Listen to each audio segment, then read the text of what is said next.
This House is in session. Minutes of the meeting held on Tuesday, August the 4th, 2020, Friday, August 7th, 2020, Tuesday, September 15th, 2020, to be confirmed. Honorable Leader of Government Business. Thank you, Mr. Speaker. I beg to move that the aforesaid minutes be confirmed. Beg the second. Questions that the aforementioned minutes be confirmed. All those honorable members in favor, please say aye. Those against, please say no. Me think the ayes have it. The aforementioned minutes are confirmed. Announcements by Your Honor, the Speaker. I am in receipt of the annual reports of the Ombudsman of Barbados for the years 2007 to 2019. Messages from Her Excellency, the Governor General. I'm also in receipt of a message from Her Excellency, the Governor General.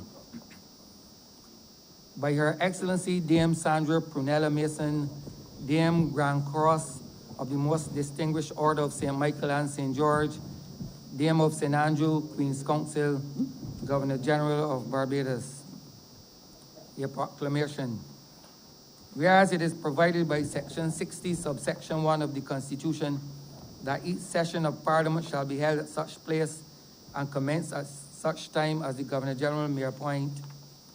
And whereas by proclamation dated the 7th day of September 2020, the Governor General appointed the Lloyd Erskine Sandiford Centre, Toomai Hill, St. Michael, as the place at which a session of Parliament shall be held at 10:00 hours in the morning. And whereas it is expedient to continue the session of Parliament at the Worthing Corporate Centre, Worthing, Christchurch, with effect from the 22nd day of September 2020. Now therefore, by virtue and in exercise of the power and authority in me vested, I, Dame Sandra Prunella Mason, Dame Grand Cross of the Most Distinguished Order of St. Michael and St. Andrew and St. George, Dame of St. Andrew, Queen's Counsel, Governor General of Barbados, do hereby appoint the Worthing Corporate Centre, Worthing, Christchurch, as the place at which the session of Parliament shall continue to be held, and 10:00 hours in the morning as the time at which the said session shall commence. Given under my hand and the public seal of Barbados, this 7th day of September 2020, and in the 69th year of Her Majesty's reign. Petitions, papers.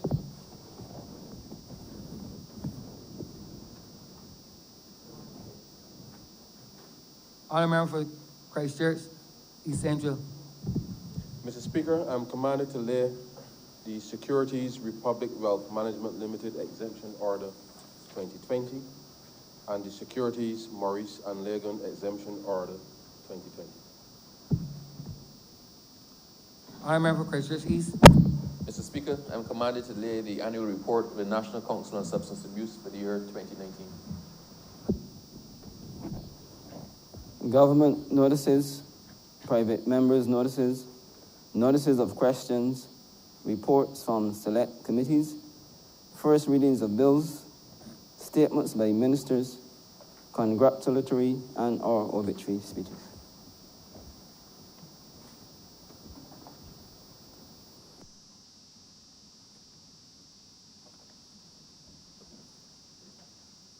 Honourable Prime Minister.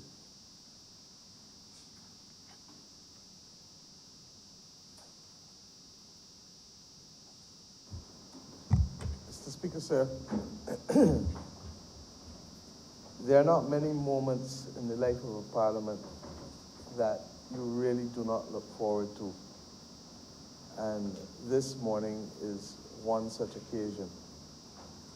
It is incumbent upon this honorable parliament to lift our voices in unison to pay respects to one who sat among us for a long period of time, 34 years to be precise, from 1984 to 2018, and one who, more importantly, for most Barbadians, served as the longest serving Prime Minister of this country since independence. I speak, of course, of the Right Honorable Owen Seymour Arthur, and to even call his name in this chamber seems anathema, because the rules of this chamber require of us a solemn commitment not to name persons. And the fact that I can call his name without your reprimand, sir, reminds us that he's no longer not only a member of this chamber, but that today we gather to pay respects to his extraordinary record of achievement as a parliamentarian, as a prime minister, for the benefit of the people of this nation. Let me say at the outset that it is still not easy to speak about it. And it is because it brings back so many different memories that really and truly chronicle the socio-political and economic history of this country over the period of time of just under 40 years. Owen Arthur was a distinguished member, first and foremost, for the people of St. Peter. He had a simple philosophy, that while he had a responsibility as Prime Minister to treat to the needs of the general upliftment of the people of this country and to the distinction that was necessary to be brought to the international reputation of this nation, that his first and foremost duty was to the people whom he had the responsibility to represent, the people of St. Peter.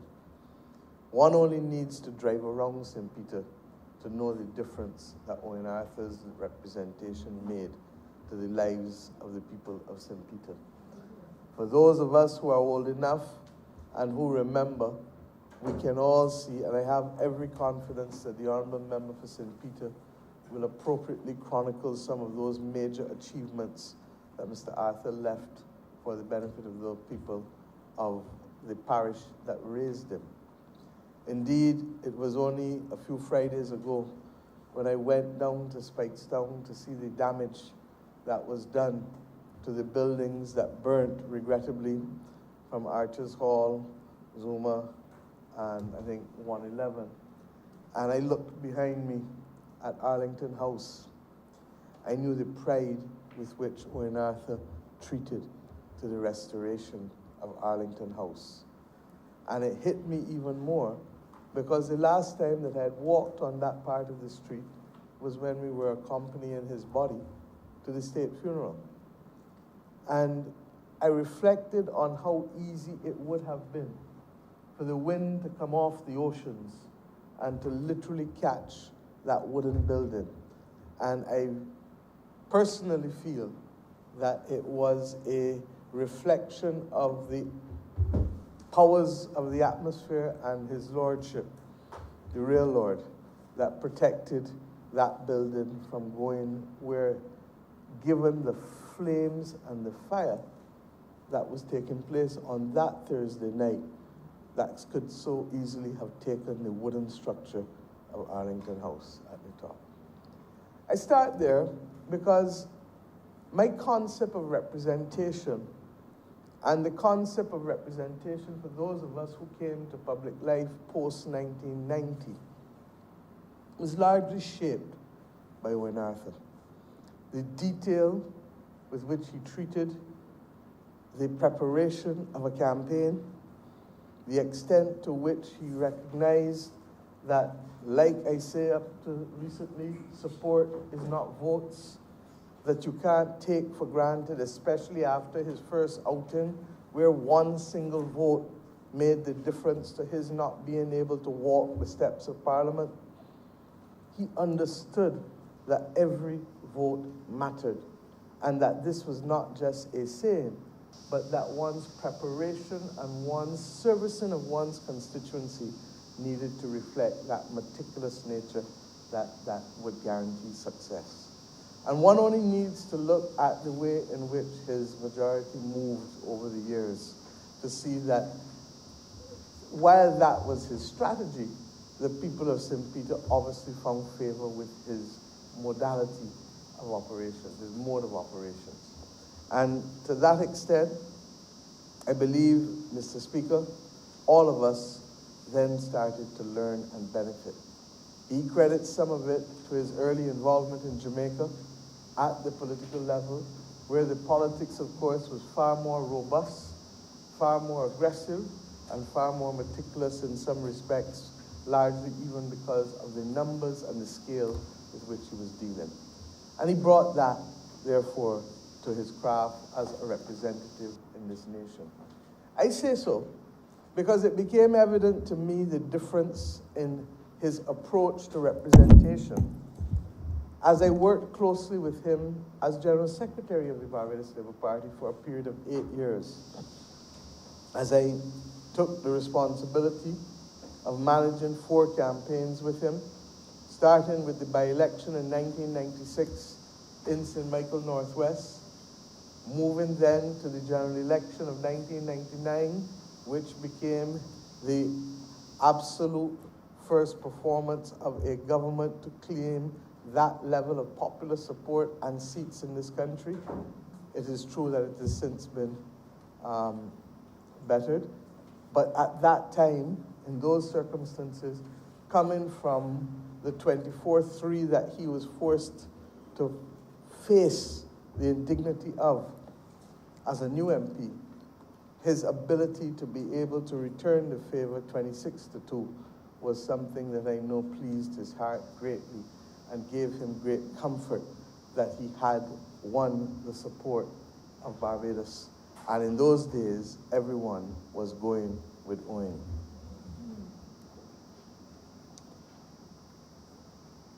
I say that conscious that, and I also went on to manage the by-election for the Honourable Member for St. Thomas, who has just gloriously celebrated this week 19 years as a representative for the people of St. Thomas. And that by-election was one that gave us great joy in terms of how it was conducted and how we won it. And I will not say too much about it for fear that persons may be revealed who do not want to be revealed at this stage for actions that may better remain unspoken of in the Parliament of a nation. But suffice it to say that it was a fine time. And then, of course, the 2003 general election.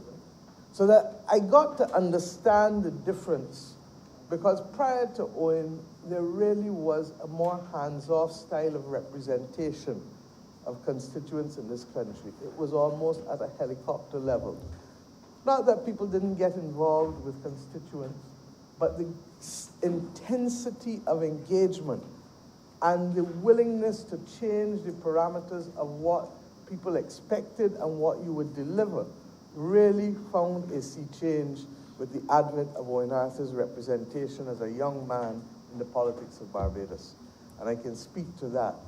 One might say that in that sea change, it became easier to defeat older members of Parliament on both sides because he helped shape the expectations of an electorate to want to have different things from their Member of Parliament than that which they would have been accustomed to. There are some who will say that that perhaps was responsible for the defeat of the late Branford Tate by the Honourable Leader of the Opposition, because what you had in the context of Branford was a political titan of decades coming up against a young member and tall, handsome, a young and handsome member who had 6 weeks on the ground, 6 weeks only on the ground to be able to defeat a political titan of the Democratic Labour Party. And defeat him he did with the support, of course, and leadership of Owen Seymour Arthur. The truth is that the dissection of Branford's representation was to send the signals to the rest of us who were being elected as members of Parliament as to what would be expected of us and what would not be tolerated by the electorate from us. And I have seen over the course, therefore, of my political life that entire relationship between Member of Parliament and constituent change. And I say today, in large measure, in modern Barbados, Owen Arthur was responsible for changing the manner in which we delivered services and related to our constituents. But it wasn't only as an MP for St. Peter that he would distinguish himself. His commitment to being able to master the politics of politics made him one of the strongest leaders in the Caribbean of his times. Owen took nothing for granted. He gave no quarter and he asked for no quarter. Indeed, the bottom line is that he was clinical in his dissecting of the political scenario. He was not prepared to allow emotions or other things to cloud his vision as to what was his strategic obligation to country, to party, and to constituency. And it therefore meant that he would find himself with some very difficult and muscular language sometimes for people, as he would say. But inevitably, what saved the day was that he was always prepared to engage, irrespective of the nature of the previous engagement with parties. I find that an important characteristic, because malice does nothing but to corrode the spirit of persons. I think that, and as I said in the tribute that I paid to him in the church, that commitment to policy and to country and to politics is perhaps the bridge on which we would meet over and over, irrespective of whatever disagreements we might have had. And I say me, but I can change it to O'Brien Trotman. O'Brien Trotman was the person who was not supportive of Owen Arthur's nomination as a candidate in the parish of St. Peter, because O'Brien Trotman supported himself. And Owen would tell us of the stories of what it took to get that nomination and of the contributions of people like Alma Paris, in whose name the school was named, after whom the school was named, and her very quaint and demure way of looking at Dr. Waldron Ramsey and saying, Dr. Ramsey, you look as though you want to tell us something in here. Are you interested in running for something? And that was his way of telling you how his people in St. Peter protected him and literally fought off all comers from Dr. Waldo Waldron Ramsey to O'Brien Trotman to all others to ensure that he would be the candidate for the Barbados Labour Party. Indeed, that did not stop him from ensuring that O'Brien Trotman would be commandeered to lead the Urban Development Commission at the very time when we were starting a new initiative and we needed someone with excellent administrative skills to be able to unfold a program that, in his words, was designed to stop poor people from being poor. The Urban Development Commission and the Rural Development Commission. And that is why, even as others reflected on whether we should dismantle it completely, my government has determined that the most we will do is to bring them together as one, because there are common services of administration, finance, and IT that we can benefit from the amalgamation of the two, but they are very much needed still with respect to an urban development directorate and a rural development directorate to be able to deal with the peculiar issues of urban Barbados and the peculiar issues of rural Barbados. I know that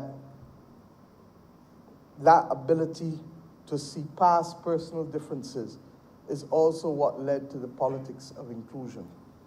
And it therefore was an easy framework for me to work with him as General Secretary, with him as political leader, recognizing that there were too many talented people across this country who ought not to be excluded from public life simply because at the time of an election we serve in different political party, or we want to represent a different political party. Barbados is too small. And we reflected on many a time on the reality that we only do our best as a nation when we can literally bring together people from different backgrounds, different ages, different spaces, different classes, because in that we would literally be creating the platform for the achievement of a common mission. We reflected on that approach by Sir Grantley, that it was the same approach taken by Errol Barrow, that it was the same approach taken by Tom Adams.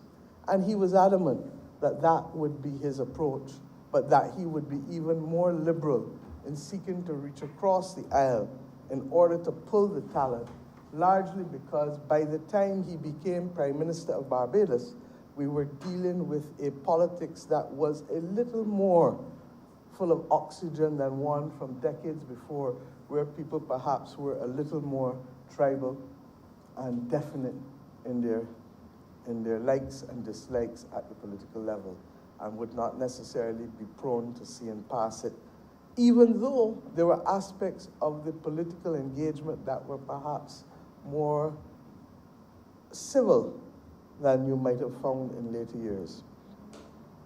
I also want to speak to, very briefly, and I'm doing this because I'm going to, Mr. Speaker asked that the tribute that I delivered at his funeral be made a document of this House forevermore.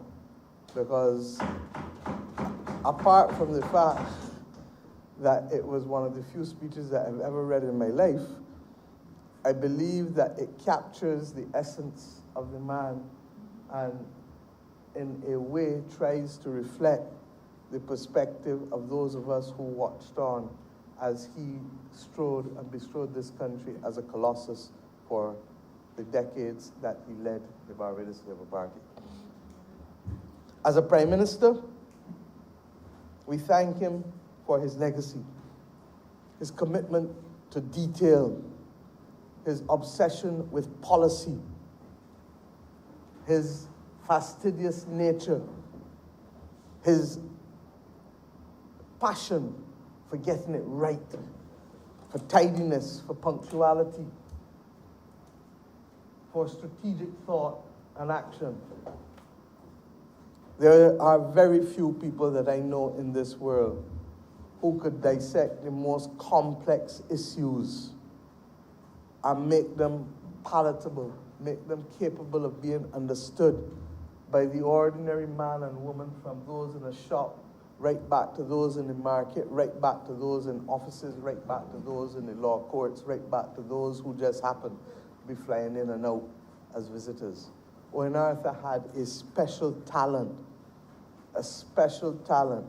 for breaking down things in fine detail to allow people to understand the essence of what he was speaking on.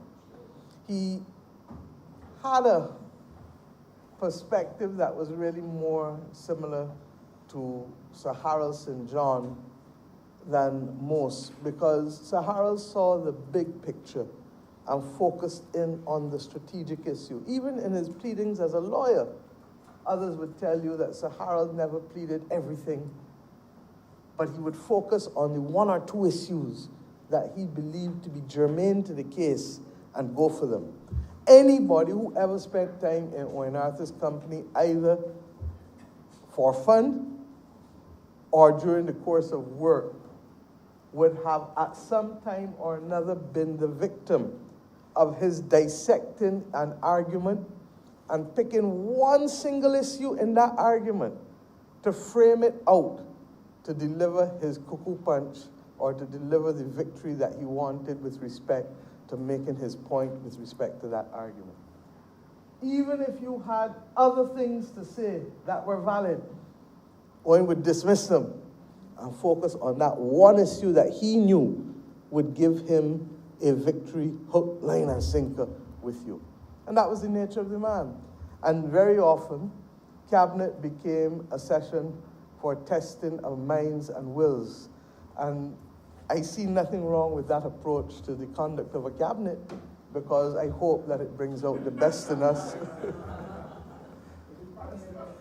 I hope that it brings out the best in us with respect to ensuring that we can most rigorously and vigorously defend what we have to in order to be able to advance the work of the people of this nation.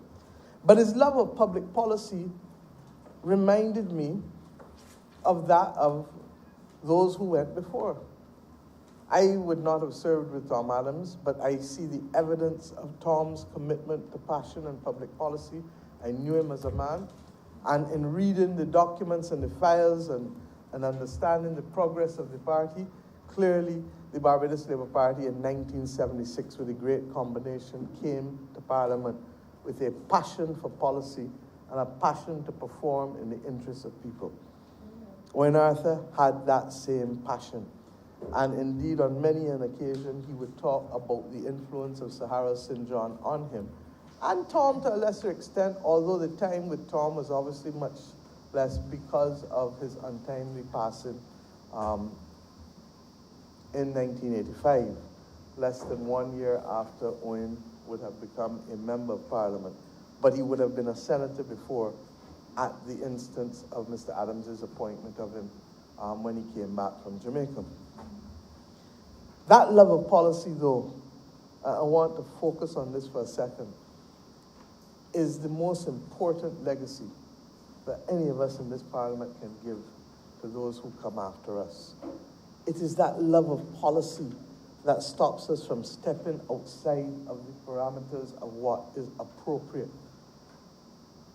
It is that love of policy that drives us to be creative when all else before us seems to be gloomy and incapable of resolution, resolving difficult social and economic problems.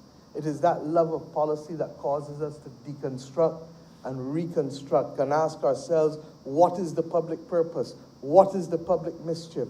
How can we deliver this better using the technology that is available to us? And how can we, in doing this, ensure that we can empower a class of Barbadians not yet empowered, not yet given the opportunity to serve? And at the same time, are we going to remove discriminations against a group of persons in the country for which this policy or this legislation acted as literally a rock on their backs from which they could not extricate themselves? These are the kinds of things that ought to consume those who come to public life. Because representation, yes, is first about caring, but caring without actions, caring without acts to support persons will be like faith without works.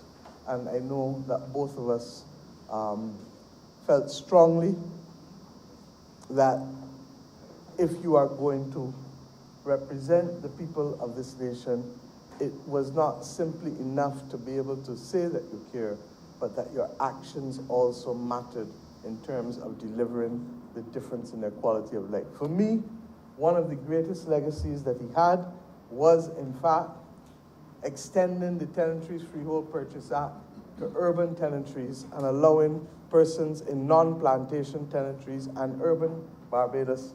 And the member for St. George North, I'm sure, will be able to speak to this, because it was a tenantry in his constituency and my constituency, the tenantry of Lower Estate and the tenantry of Allen's Land in Bush Hall, that led to us, even before we became the government, making a determination that we needed to be able to put a subsidized framework in place for urban tenantries and non-plantation tenantries, recognizing that their inherent value would be greater than the plantation tenantry, and therefore the 10 cents a square foot would not be appropriate. But secondly, that the land ownership was also different, because in the case of plantation tenantries, the plantation owned the lands, and invariably the persons had lived on the land for generations.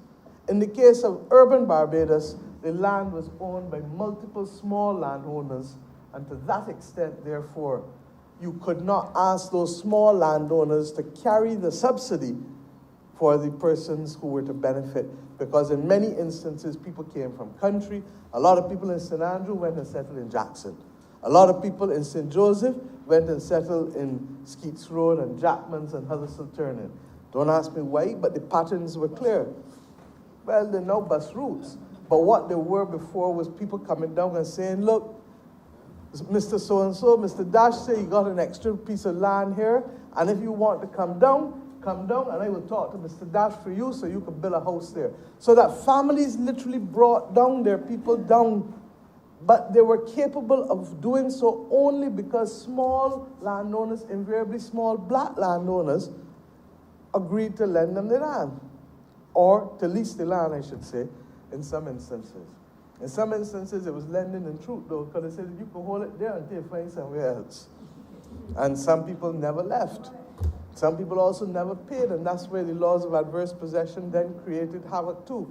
So we understood, and Mr. Speaker, you would also have appreciated it, perhaps not as much nowadays, but in the days when I was first called to the bar, the amount of land disputes, water going over the line, this tree over the fence, something with the galvanized not properly placed. All of these things led to the disputes that would sometimes regrettably end up with wounding or aggravated assaults or other types of actions. And we understood that if we were going to reduce the heat in communities, then we also needed to deal in an orderly manner with the titling and ownership of land. You know what struck me, Mr. Speaker?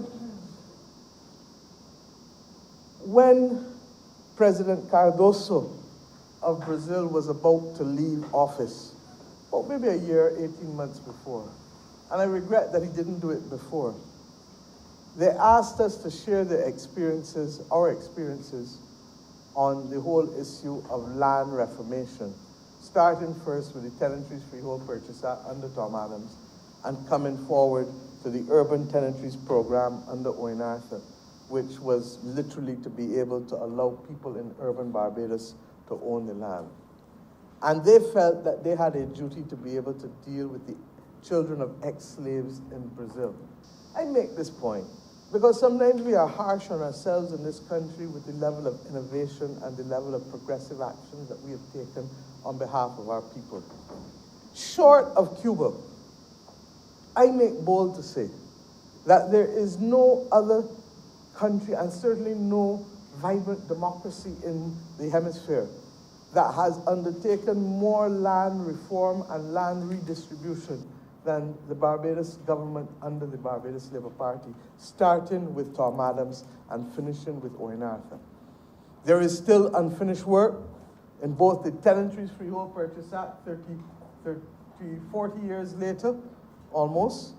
There are still tenants who are yet to have their tenantries, the tenantry spots conveyed to them. There is unfinished work across urban Barbados. My greatest regret in urban Barbados and with the Urban Development Commission under the last government is that they effectively stopped the program of the transfer of urban lands to people, knowing full well that that transfer, Mr. Speaker, to your constituents and to my constituents inevitably would have meant as much as $12.50 per square foot subsidy on 5,000 square feet of land.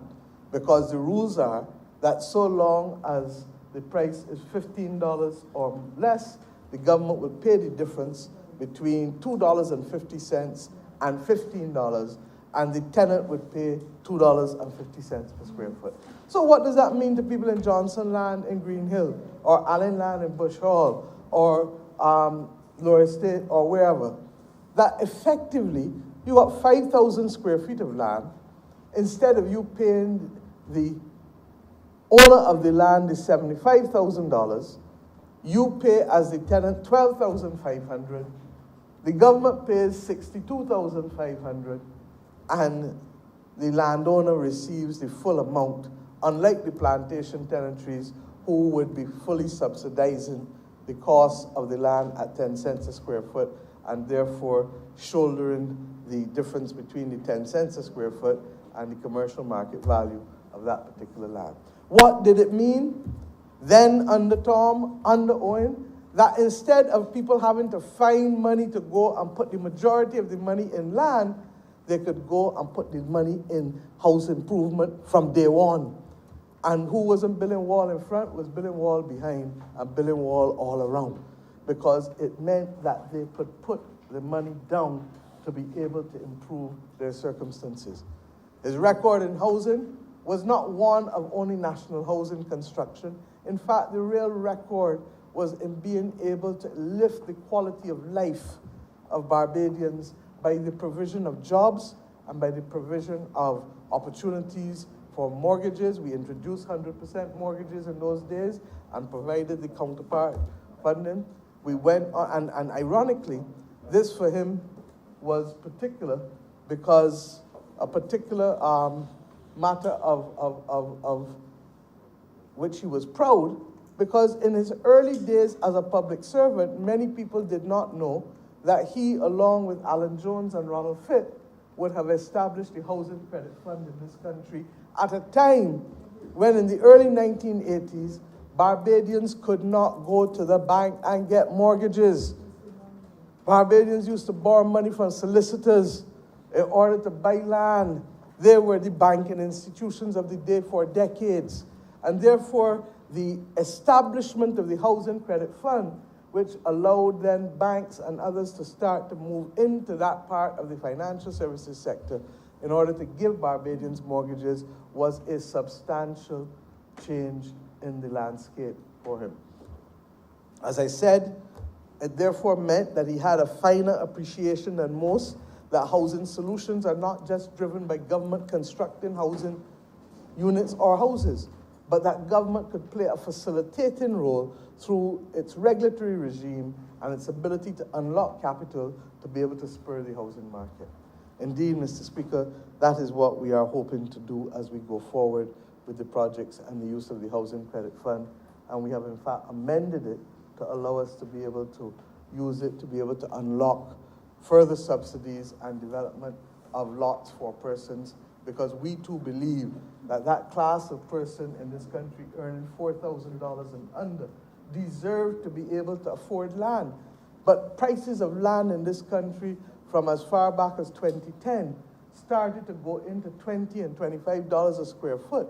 And people earning $2,500, $2,700, $2,800, $3,000 a month cannot afford to buy land at that price and then to build appropriate housing for them and their families to live in.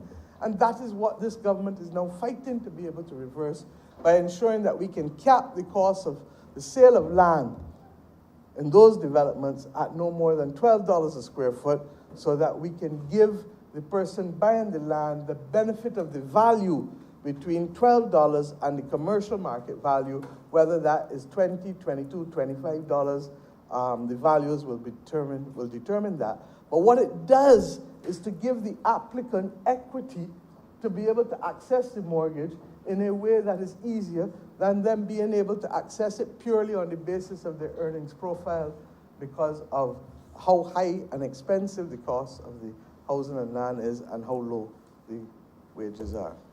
So we believe that the principle of subsidizing the cost of land found in the Urban Development Commission and the non-plantation tenantries is one that we can replicate in developments, obviously at a higher price point, but still at a substantial subsidy of almost 50% of the land value for persons going forward. That has its genesis in the kind of policy, creativity, but yet disciplined approach to policy that Owen Arthur imbued in all of us who served with him as members of his cabinet. I want, Mr. Speaker, to recognize his regional leadership as the lead Prime Minister for the CARICOM Single Market and Single Economy. There is no one in the Caribbean who will speak of the CSME without speaking of Owen Arthur's leadership with respect to this matter. He took it up in 1994, a few years after the Grand Anse Declaration was completed, and it was largely left to his leadership to help craft out, in real terms, what and how the revised Treaty of Chaguaramas would seek to reflect the framework for the establishment of a CARICOM single market and ultimately a single economy. He always knew that the single economy was going to be a difficult destination, largely because of the differences rather in interest rates and the inability to have a common macroeconomic policy across the region. But he was comfortable with the aggressive pursuit of a single market in his time. I was privileged to be at his side as Attorney General in 2006, February in Jamaica, when we signed the documents giving expression to the creation of the single market, having been satisfied that the obstacles that would, and the discriminatory acts that would have existed prior to the establishment of the single market and prior to the settlement of the revised Treaty of Chaguaramas were removed. Indeed, in those early days, he relied on Mr. Nigel Barrow as Barbados' chief negotiator with respect to settling the revised Treaty of Chaguaramas as we now know it. And Owen paid clear attention and detail to the drafting arrangements of that revised treaty. He knew instinctively that in a single market, there would be winners and there would be losers. And to that extent, the sustainability of the CSME depended on Chapter 7 of the revised Treaty of Chaguaramas.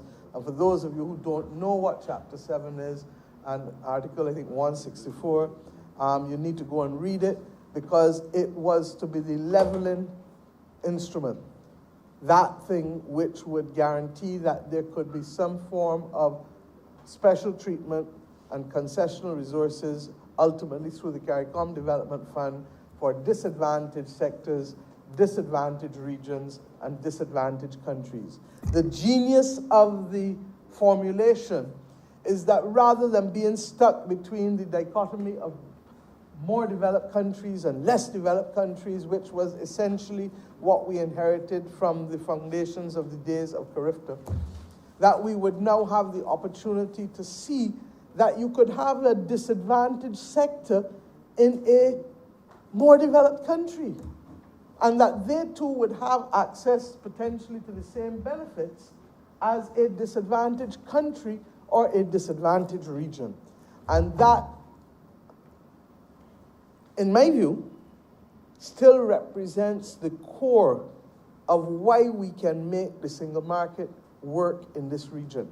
What it does need is for a far assiduous effort to be made towards the replenishment of the CARICOM Development Fund, and for us to establish a growth and resilience fund, or a growth, resilience, and recovery fund, whatever you want to call it.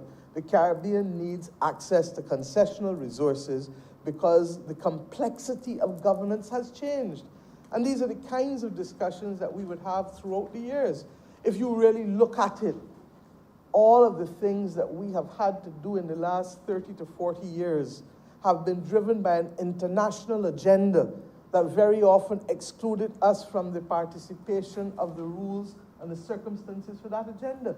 So you have a World Trade Organization that was founded, and indeed, in 1994, Barbados became a signatory to the WTO without much discussion and without preparing the domestic industries that hitherto were benefiting from a protected market and from non-tariff barriers from being able to continue in that vein.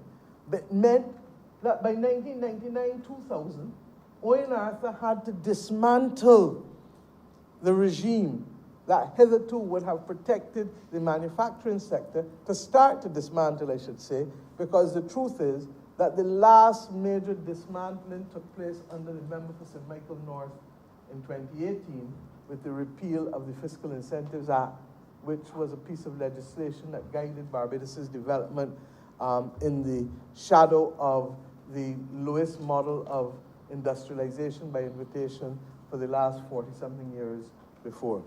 So that we understood that there were a number of things that would increase the complexity of government and hence the cost of government, but equally there were things that would reduce the revenue, because if you were now putting a lash in your domestic manufacturing sector, you would effectively not be able to get the returns from it as you were before in terms of revenue and jobs and general economic activity.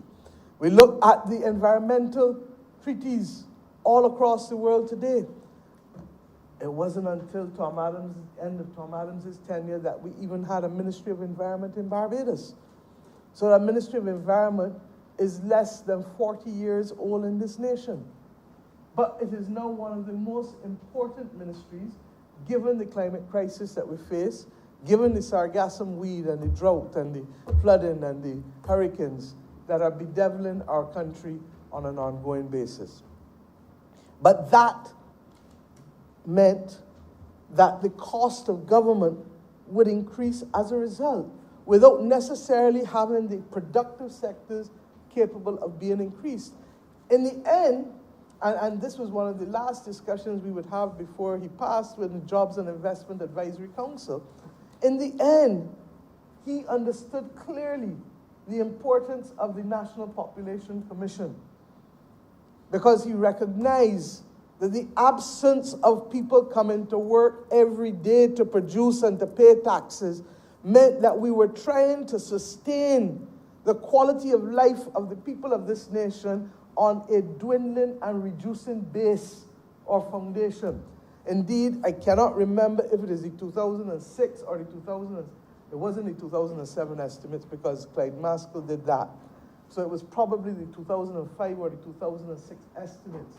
I commend it to members of this parliament and wider Barbados to go and read, because he gave a speech about the extent to which we could continue without more in expanding the entitlements to citizens within the context of this state, because of that lack of expansion with respect to the productive sectors. They saw, he and those before him, saw the international business sector without the constraints of carrying capacity as being able to offset some of the limitations of domestic production and population. They saw also the single market and single economy as an opportunity equally to ensure that Barbados would benefit from expanded production without necessarily changing the sovereignty responsibilities over 432 square kilometers or 166 square miles. But that these initiatives were to offset the smallness of us and the limited production capacity. Regrettably, they would not be enough to offset the global financial crisis of 2008, as well as the wrong-headed practices that saw to an expansion at all costs of recurring expenditure beyond anything that the country could support. And as he would say in his last speeches in here as an opposition MP, in circumstances where we became capable of only doing one thing and one thing alone, servicing debt. And that we service debt to the exclusion of everything else in the management of the economy and the management of the society for a better part of the 2013 to 2018 period. And hence, the country moving to where it became, regrettably, the third most indebted country in the world from a debt to GDP ratio perspective. He was the one in the estimate speech who spoke about the 69 cents in the dollar necessary to service, necessary to service our debt. And that in truth and in fact, if you were earning 2.3 billion and spending 3.2, 3.5, depending on the year you want to look at, you could not do anything other than continue to rack up debt, because you were printing the money and just literally accumulated deficits is debt. That's all debt is, accumulated deficits. And he understood that while we all, as post-independence leaders, come from the perspective and the school that Errol Barrow laid out in terms of limited deficit financing to support development, you can't improve the lives of our people without some level of borrowing. You can't improve your life individually, invariably. Most of us have to borrow to build a house. Most of us have to borrow to buy a car. Most of us have to borrow if we want to buy equipment for small business, because we all come from the same background. And what we are trying to do is to lift people out of poverty. But in order to lift people out of poverty, you have to borrow in order to generate the projects that will sustain you going forward. And because you're borrowing and building capacity, you are then, over the period of time, earning to be able to pay back that which you borrowed. That's how orderly development takes place. And that is why he continued to insist that the macroeconomic fundamentals were the first platform in caring for anybody, that it took cash to care, and that if you were going to be reckless about the management of this economy, then you were going to be contemptuous about the quality of life of the people of this nation. It was as simple as that. And if you ask me, that irrespective of his wonderful political style and the effectiveness of that, the real genius of Owen Arthur was in the commitment to nation building on sound fiscal practices, on structured policy that could withstand scrutiny, and sustainable policies that were intended to be able to build platforms for the future rather than to meet the moment alone with respect to instant gratification. That is the legacy I have taken from him. I thank him at a personal level for the opportunity to have learned most of what I know in public life, not just through reading, but through, like most Barbadians, being at the center of the action when these things were unfolding. I know that it was his open mind that led to younger people being brought in to the center of government in this country. I was a minister at 28 years old with the Ministry of Education, Youth and Culture. It commands the largest budget outside of debt servicing in the government of Barbados. Liz Thompson was the Minister of Health. It commands equally one of the largest budgets, and she was 30 years old when he appointed her. We will never forget the words of George Bell, who said that we were too green to be appointed.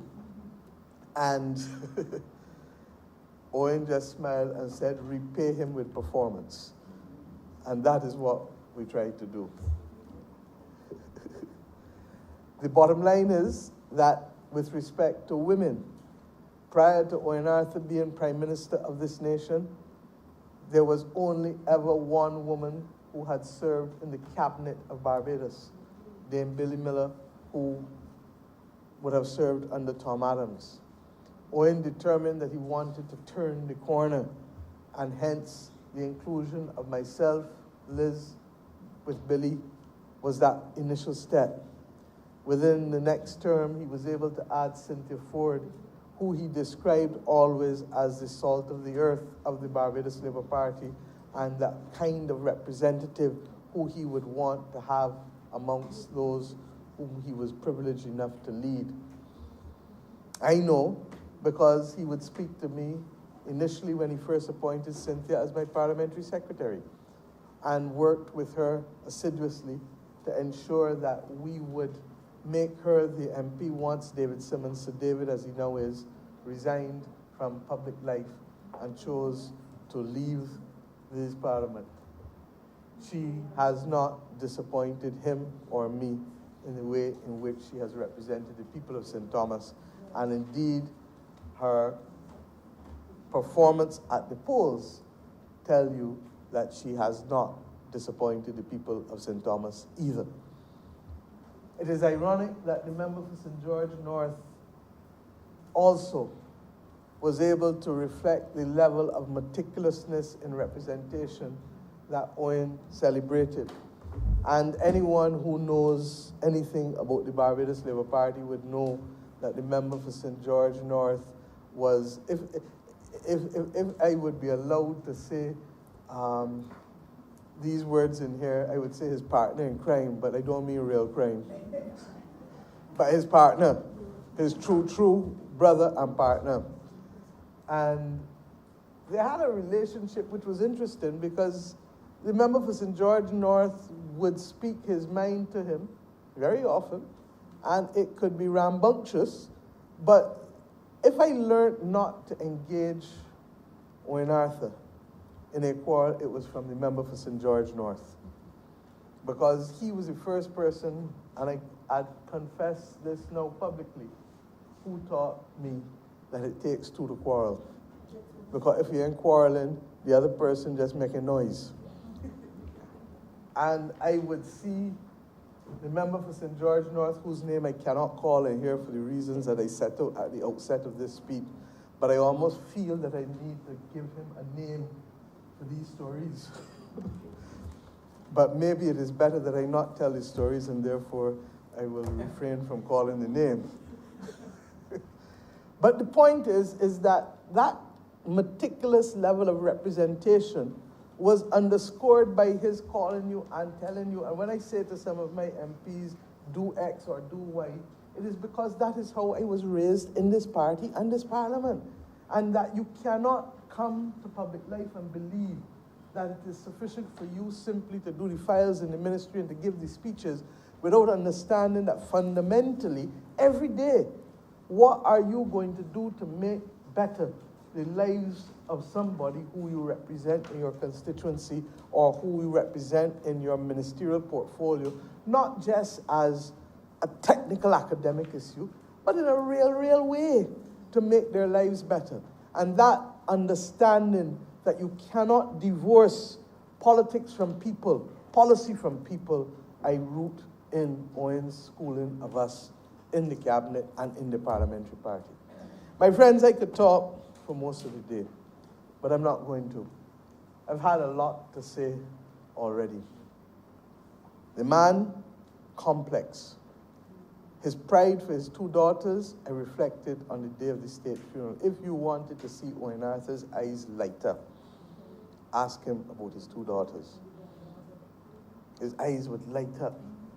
And both of you have pursued passions of his, one in numbers and one in law, because I go saying always that if he was ever a lawyer, God help us around here, because he tried to practice law every day of his life without yet being called to the official bar. And he would joke and say he knew about the other bar, and that was sufficient to qualify him to speak on these issues. He had sayings that I will never forget.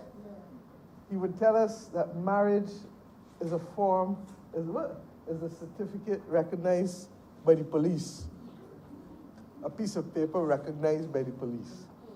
He would tell us that he did not want to stop eating pork chops and pigtail because it will only add 7 minutes to his life for every pork chop that he stopped eating. He would tell us that he would only do things that gave him intense pleasure, especially after he passed the age of 50. So that unless he was satisfied that that would give him intense pleasure, he was not going to waste his time that he had on this earth in participating in those vexatious activities. He was a raconteur. He had his moods. By all means, he had his moods. But it is my judgment that ultimately he did not carry malice. He may have had an obsession with what he wanted to achieve at all costs. And that was what drove him more than any form of malice. Over the course of the last 15, 16 months, we had occasion to speak regularly, again, on a range of national issues, international issues. He was passionate about the work that he did in Guyana and the need for the respect for the fair practices governing an election to dominate. He knew that his straight talk would not make him popular with everybody, but that never stopped him from straight talk.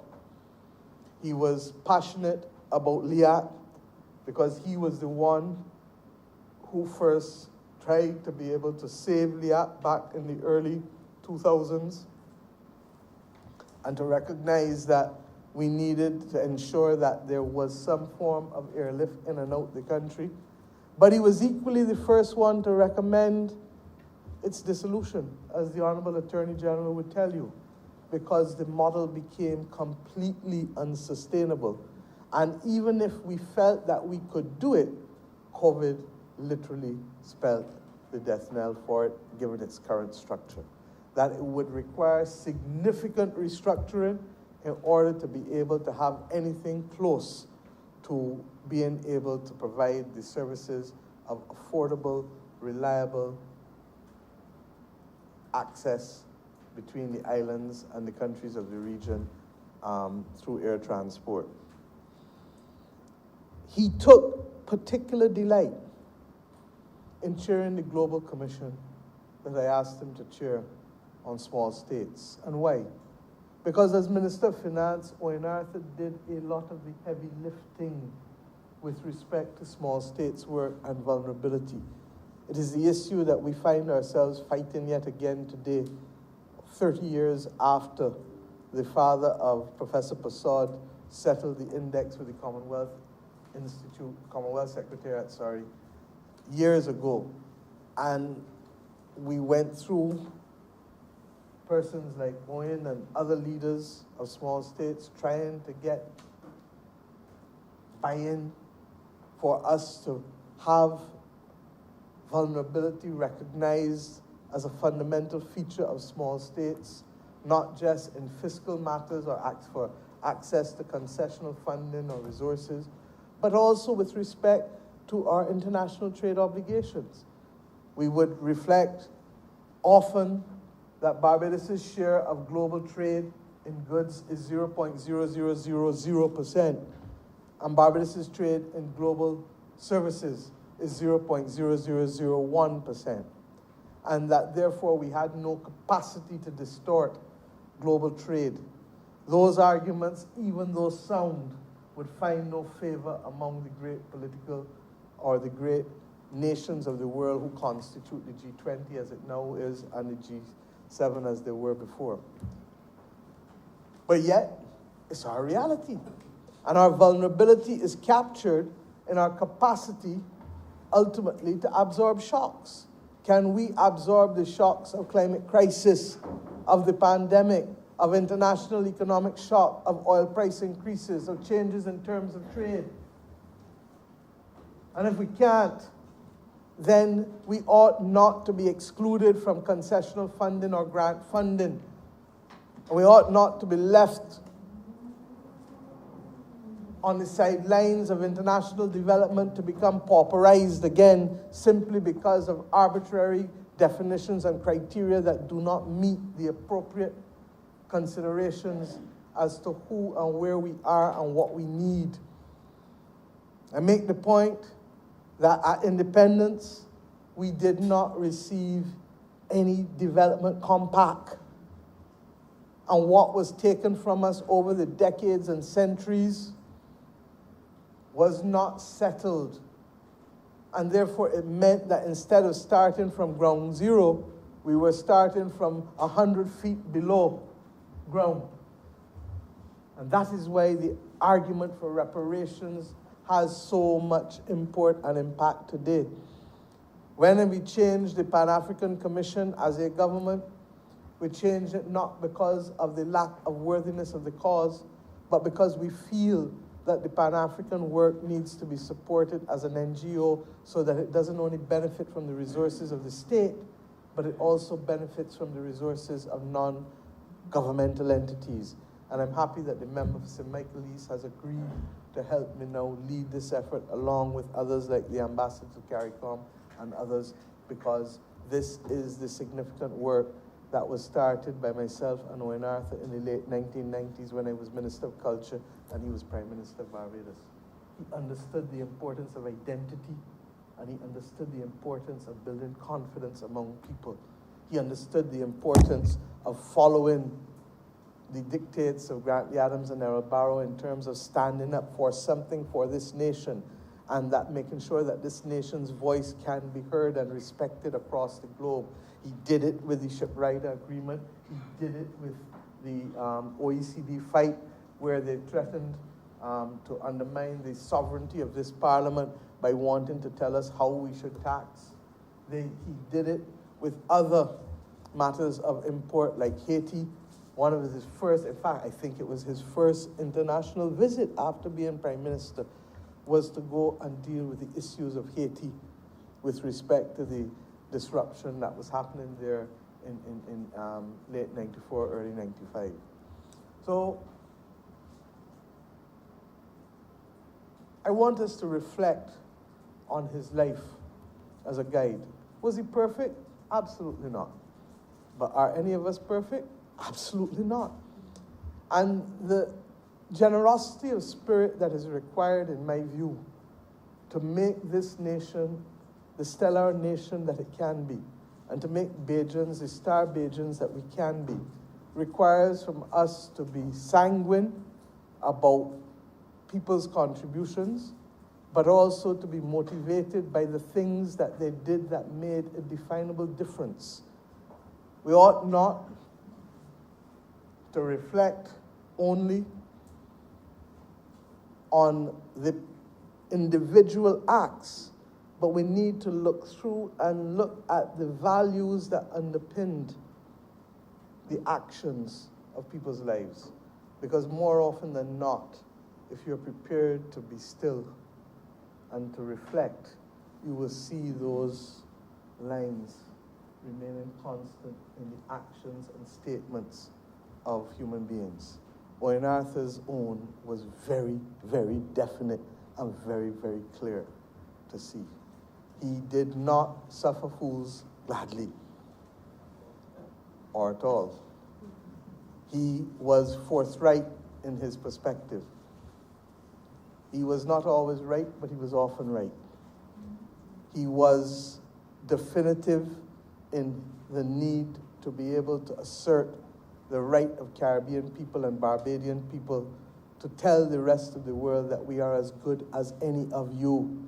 And it was perhaps in his admiration for men like Sir Everton Weekes that you understood the power of what those young Barbadian cricketers coming out of poverty would do to be able to inspire other young Barbadians as to what they could achieve in this world and in this life and for this nation. And he was very clear that as the first real post-independence Prime Minister of Barbados, that he had a duty to settle some of these issues that for too long had been the subject of, in my view, unnecessary debate. A country that in 40 years ago was debating should we have emancipation lectures or not. And Owen Arthur literally threw that out of the window and settled a framework for National Heroes of Barbados, which we settled in 1998. We made it clear that Emancipation Day, as well as July 26, had to be celebrated. And we would, and those were the days of the politics of inclusion coming to its very fore. So when I hear people talk now about partnerships in the political fabric of Barbados as if they are something new, then it tells me that they are not students of history and that they do not understand this point that I made earlier, that this country is strongest and best when people of different backgrounds and perspectives can be brought together in a common space for a common mission. That is his legacy to me and to this party and to this country. I want to say to his wife, Julie, that this must be a difficult moment for you, because I cannot imagine losing someone close to me and having to be reminded of that person every day in some manner, form, or fashion that is beyond where my head may take me initially. That is the regrettable load of those who are family to those who have distinguished public records. And you learn that there is usually intense love or intense hate that they generate. Fortunately for me, I was told as a young girl by my grandfather that if you want to be successful in life, expect intense love and intense hate from people in public life. And that those who don't generate those extreme emotions, more often than not, will not spark the support base necessary to be successful in public life. Owen understood that. He understood the power of wit. He understood that in giving political speeches, that every 5 to 7 minutes you had to throw in a joke. It is a skill that I am not yet as capable of as he is, but I aspire to that every day because thank you, because I know that he literally studied it as an art. because he too would tell me about his difficult days of giving speeches with the stammering, and then overcoming the stammering, and then learning to be witty. In fact, he lent me 1 or 2 books about presidential wit and humor, showing that he took these things seriously and did not leave them to happenstance or to serendipity. But that was the nature of the man, always prepared. Even if it meant that he would shed other responsibilities, he was strategic with what he wanted to achieve, and he did it in the best way he knew how to, by being prepared and by bringing to bear the skills that the Lord gave him from birth of analysis, of distillation, and of communication. To his first wife, Beverly, I've already extended our support and reflected our sympathy. To his 2 daughters and to his granddaughter, and particularly to Isabella's granddaughter, because the rest of us have seen and interacted with him. But it is for her, more than any other person, that we would want the records of this chamber to be ample and full, so that when, as a young woman, she wants to look at her grandfather through the eyes of others, through how we saw him, who worked with him, then we ought to be able to ensure that that body of work is there. I commend him as well for ensuring that his body of papers has been given to the University of the West Indies. And I must tell you that I have approached the Vice Chancellor of the University of the West Indies to indicate that if the Barbados government could have one wish, and one wish alone, it would be to rename the Cave Hill campus after Owen Seymour Arthur.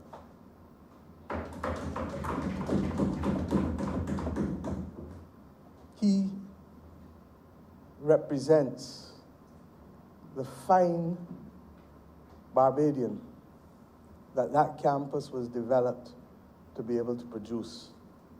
And as Prime Minister, for a longer period than any other Prime Minister since independence, it was his to engage with that university. I know, because for 7 years of those 14 years, I was his Minister of Education. And I know the depth of his commitment. I know the extent to which he wanted the rest of his days to be associated with the institution that helped shape him and mold him as a young Barbadian mind, and that helped shape the national consciousness that gave him the courage to be the man that he was and to be the leader that he was. This is not a decision of the Barbados government, obviously. It is a decision of the University of the West Indies. And we will live with whatever decision they make, but we will strongly advocate for the Cave Hill campus to be named the Owen Arthur campus at Cave Hill, University of the West Indies. Because we believe that that simple act will inspire another young boy, whether in Rose Hill, or a young girl in Bush Hall, or a young boy in Hinesbury Road, to believe that they can be the best that they can be in this country. To use his words, that they can go for the best, because Barbados must not settle for the bronze. Barbados must not settle for the silver. Barbados must go for the gold.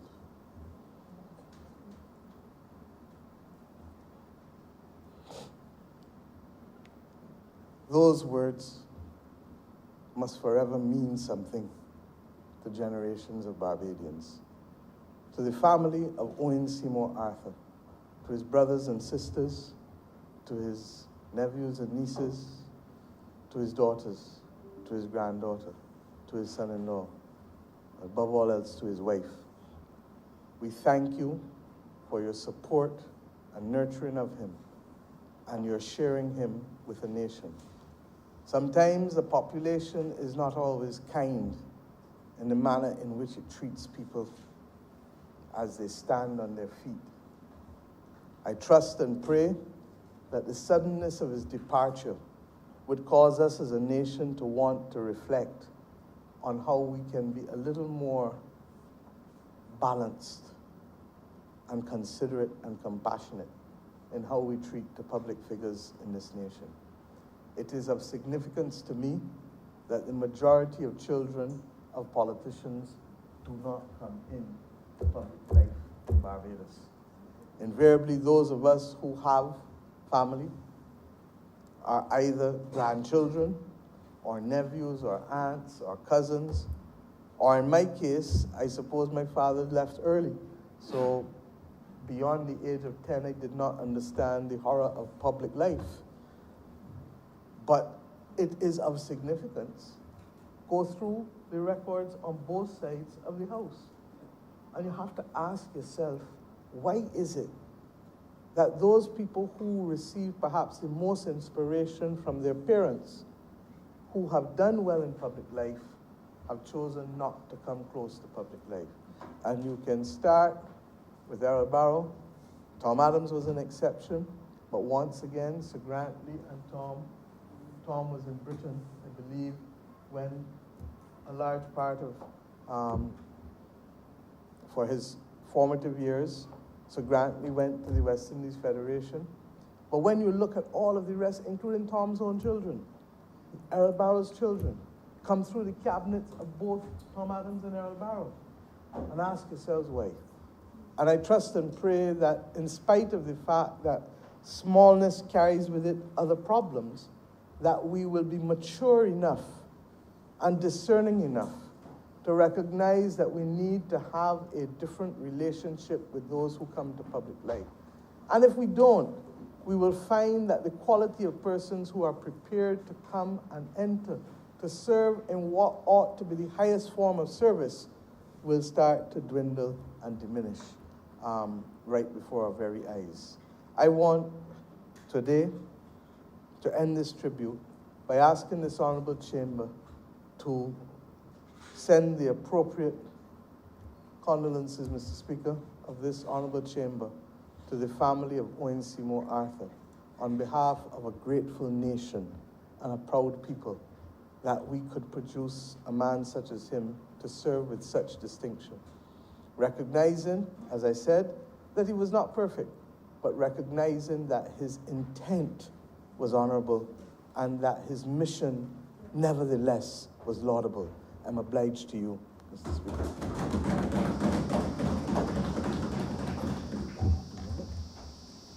Honorable Leader of the Opposition.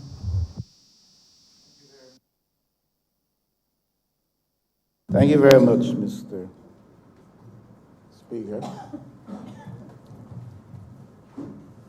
Perhaps I would want to begin by reading to the record an expression of my own personal sense of sadness and my expression of sympathy, that of my family, and that of the party which I now lead, to Mrs. Arthur, Professor Arthur's children, siblings, other members of the family.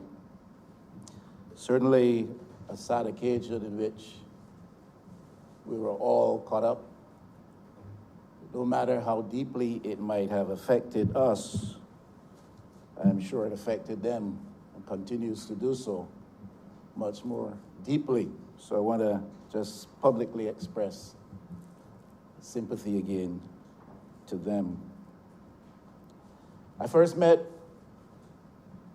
Owen Arthur in 1992, I think it was, or 93, I think it's 92, late 92, at a Barbados Labour Party conference. I used to attend those one time.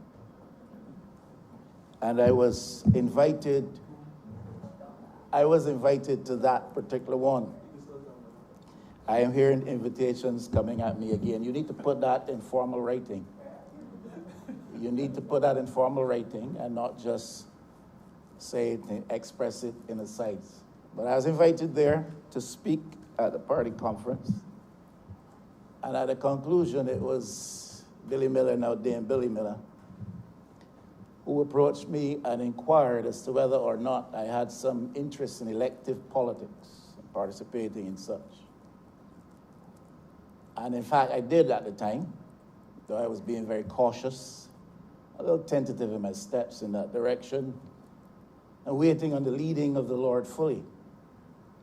So I indicated a measure of interest to her. And she took me immediately and introduced me to Owen Arthur, who, importantly, I must note, was eating at the time. He shared with me something which I heard him say on numerous occasions since then, having asked me why I would be interested as a man of the cloth coming out of the church in getting into the business and the arena of elective politics, and hearing my response, which was, for the same reason I serve in the church, and that is to help people to find a better life. He identified with that in a very material sense, and he said that he was in politics for the purpose of stopping poor people from being poor. That was the first time I heard him say that. On numerous occasions since then, I was to hear him repeat that. I'm in politics to stop poor people from being poor. And perhaps it is in that vein I would like to speak, because there's several things which can be said and several things which already have been said, and I'm sure there are other speakers to follow.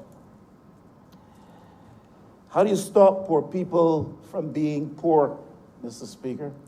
How does one stop poor people from being poor?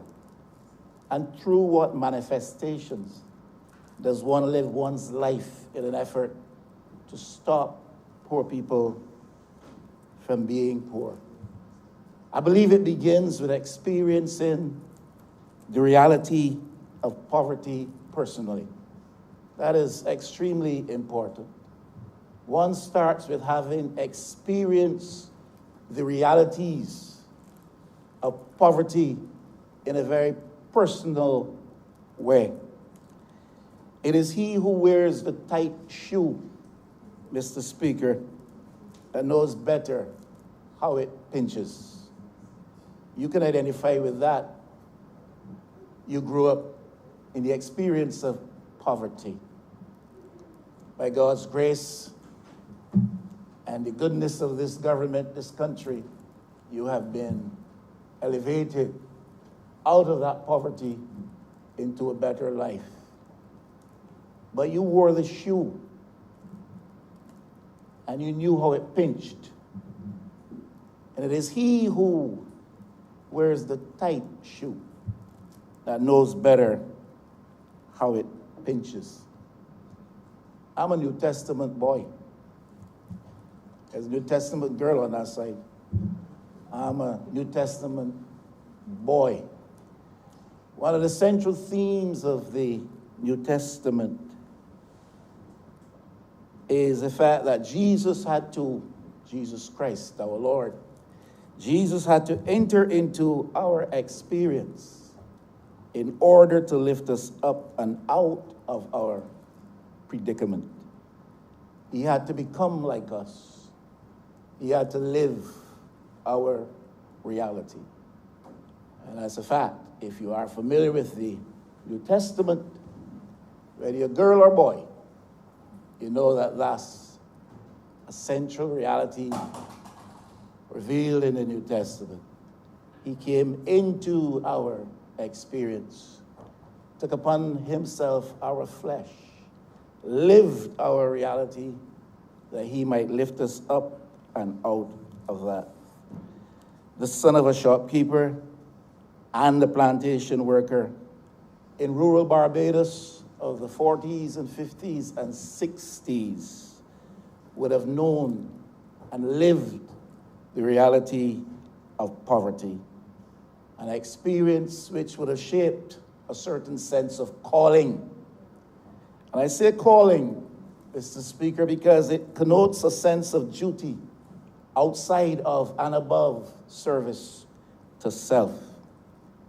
Not many people come to know that sense of calling where you live in the service of others and for the cause of the betterment of others, and interests which relate to self, and sometimes family, because that's an extension of self. Those interests are relegated to a secondary position in the service of a higher cause. The interests of the people puts the interests of others at the center of your efforts. It commands and sometimes consumes your energies, but it constitutes your reason for being, your sense of life's purpose, not counting the cost. I never played cards with Owen Arthur. Did not have the privilege of that type of intimate social exchange with him. But my distinct impression from my distance was that he was motivated in this way, with a sense of calling to serve a cause larger than self and to pursue interests of others, even when it meant making the interests of self and by extension family perhaps secondary to that cause.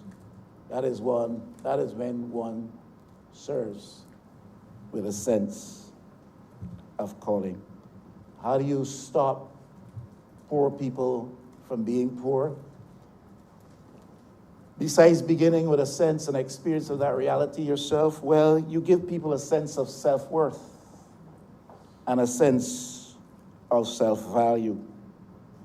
You model that in your own journey of life, a life which leads you from the experience of that poverty of which I've been speaking for the last couple of minutes, from poverty at its worst to the position of Prime Minister in the land of your birth, and a record of service that is exceptional and heralded by many near and far, and even by the lips of those who personally may not have themselves benefited. So you model that journey that you make in yourself, from a poor country boy to a prime minister. Mention has been made in passing by the Honorable Prime Minister, one or two other things which signal Owen Arthur's attempt to give Barbadians, especially those in the lower stations of life, a better sense of self-worth and self-value. Made reference to the establishment of a Pan-African Commission. And then, of course, there's the establishment, perhaps that's the pinnacle of that type of effort, the establishment of a pantheon of heroes, people who embodied the best of that which is Barbadian, people who embodied the best of that which Barbados had to offer, the best of service that one could offer in the cause of our national community reflected in their lives. And I think the national heroes that would have been identified and that pantheon established back then serves, pardon the use of the term, as a monument to that which each Barbadian was encouraged to aspire to by the leadership of the time. That's the type of leadership that we have been accustomed to in Barbados, and it was certainly embodied in Owen Arthur. But how, beyond giving people a sense of self-value, lifting this sense of self-worth, how do you stop poor people from being poor? Well, my view, it is very important that you change the nature of the relationship between the people in majority numbers and the land. You change the relationship between the people and the land. The Honorable Prime Minister would have made reference to that by pointing to what Barbados Labour Party administrations would have done with respect to land policy, both in rural and in urban Barbados. And I speak to that which would have been championed by Owen Arthur, particularly so in urban Barbados and in areas such as the one which I represented. So you move poor people, you stop poor people from being poor by changing their relationship to the land. You have to move these people from being tillers of the soil for the greed and gain of the privilege. Now, my friend, the honorable member for St. Michael East, my very good friend, would tell you those things, would tell you them in more potent and effective terms that I am capable of doing.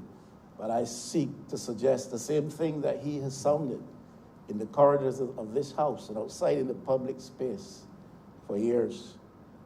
If we are to stop poor people from being poor, and this is embodied as a principle in the policy, posture, and orientation, implementation indeed, of the government under Owen Arthur, you have to change the relationship between the people and the land and move them from being tillers of the soil for the greed and gain of others. Move them from being tenants in a space owned and passed on by others in a privileged circle, leaving the majority in a place such that they're tied to poverty and trapped in dispossession. Now, sounds like a lot of words, but the policy in actualization is that which is revolutionary, because when people find that there is a positive relationship between them and the land, then you start them in their journey to becoming part of the wealth accumulating class in Barbados. You see, Mr. Speaker, for me, it is about moving people from a position where they're postured to earn money, bring them to a place where they understand and realize in actual terms the benefit of growing wealth and building on that which they have. And until people can come into ownership of the land in Barbados in even greater measure than is the case now, we will continue to have that specter of poverty obtaining around the disadvantaged groups in Barbados. It's the type of representation that Owen Arthur helped me to give in St. Michael West. And forgive me, I feel these things strongly, so I'm not going to pass this without saying this, even though some may charge me of misusing a moment such as this and introducing an indecency. But let the charge come if it will. But as a type of representation that Owen Arthur facilitated me in giving in the constituency of St. Michael West, I see the attempt to return to the days where representation must be based on one's capacity to purchase voting support, where representation is to be facilitated by building relationships and links with the drug subculture in Barbados. I see that in St. Michael West. So let the charge come if it will. But what I am speaking of here today is not that. I am speaking here today of a kind of quality and brand of representation that Owen Arthur facilitated me in giving to the people of St. Michael West, helping to change the relationship between the people and the land in a positive way. Prime Minister spoke of the Urban Tenantries Transfer of Title program. St. Michael West has some of the biggest tenantries in urban Barbados. In Garden Land alone, 139 different tenantries. In Tudor Land, down the other end on the western side in Paris Gap, 97 tenantry spots.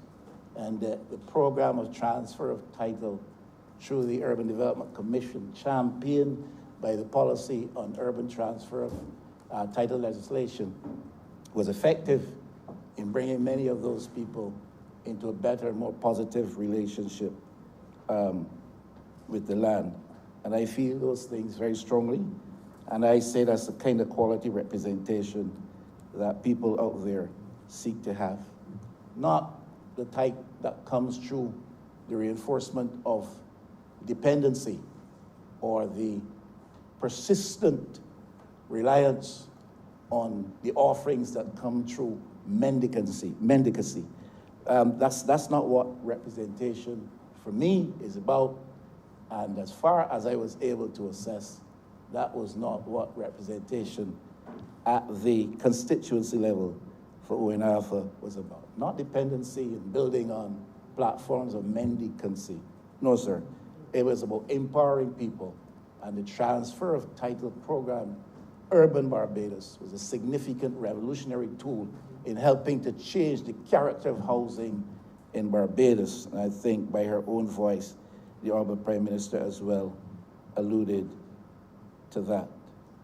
That is why I've said more than once that for me, policy of National Housing Corporation in trying to bring Barbadians into a position of greater empowerment should not seek first to give them a unit in which to live, but should seek first to provide land to which they can find title.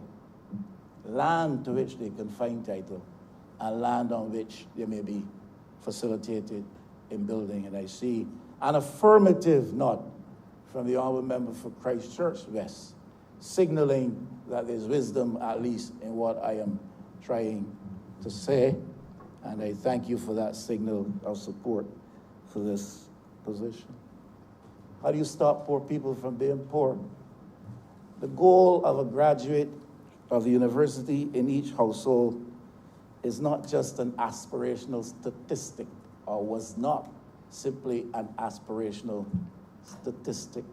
I think some interpreted this as political talk, as gimmickry.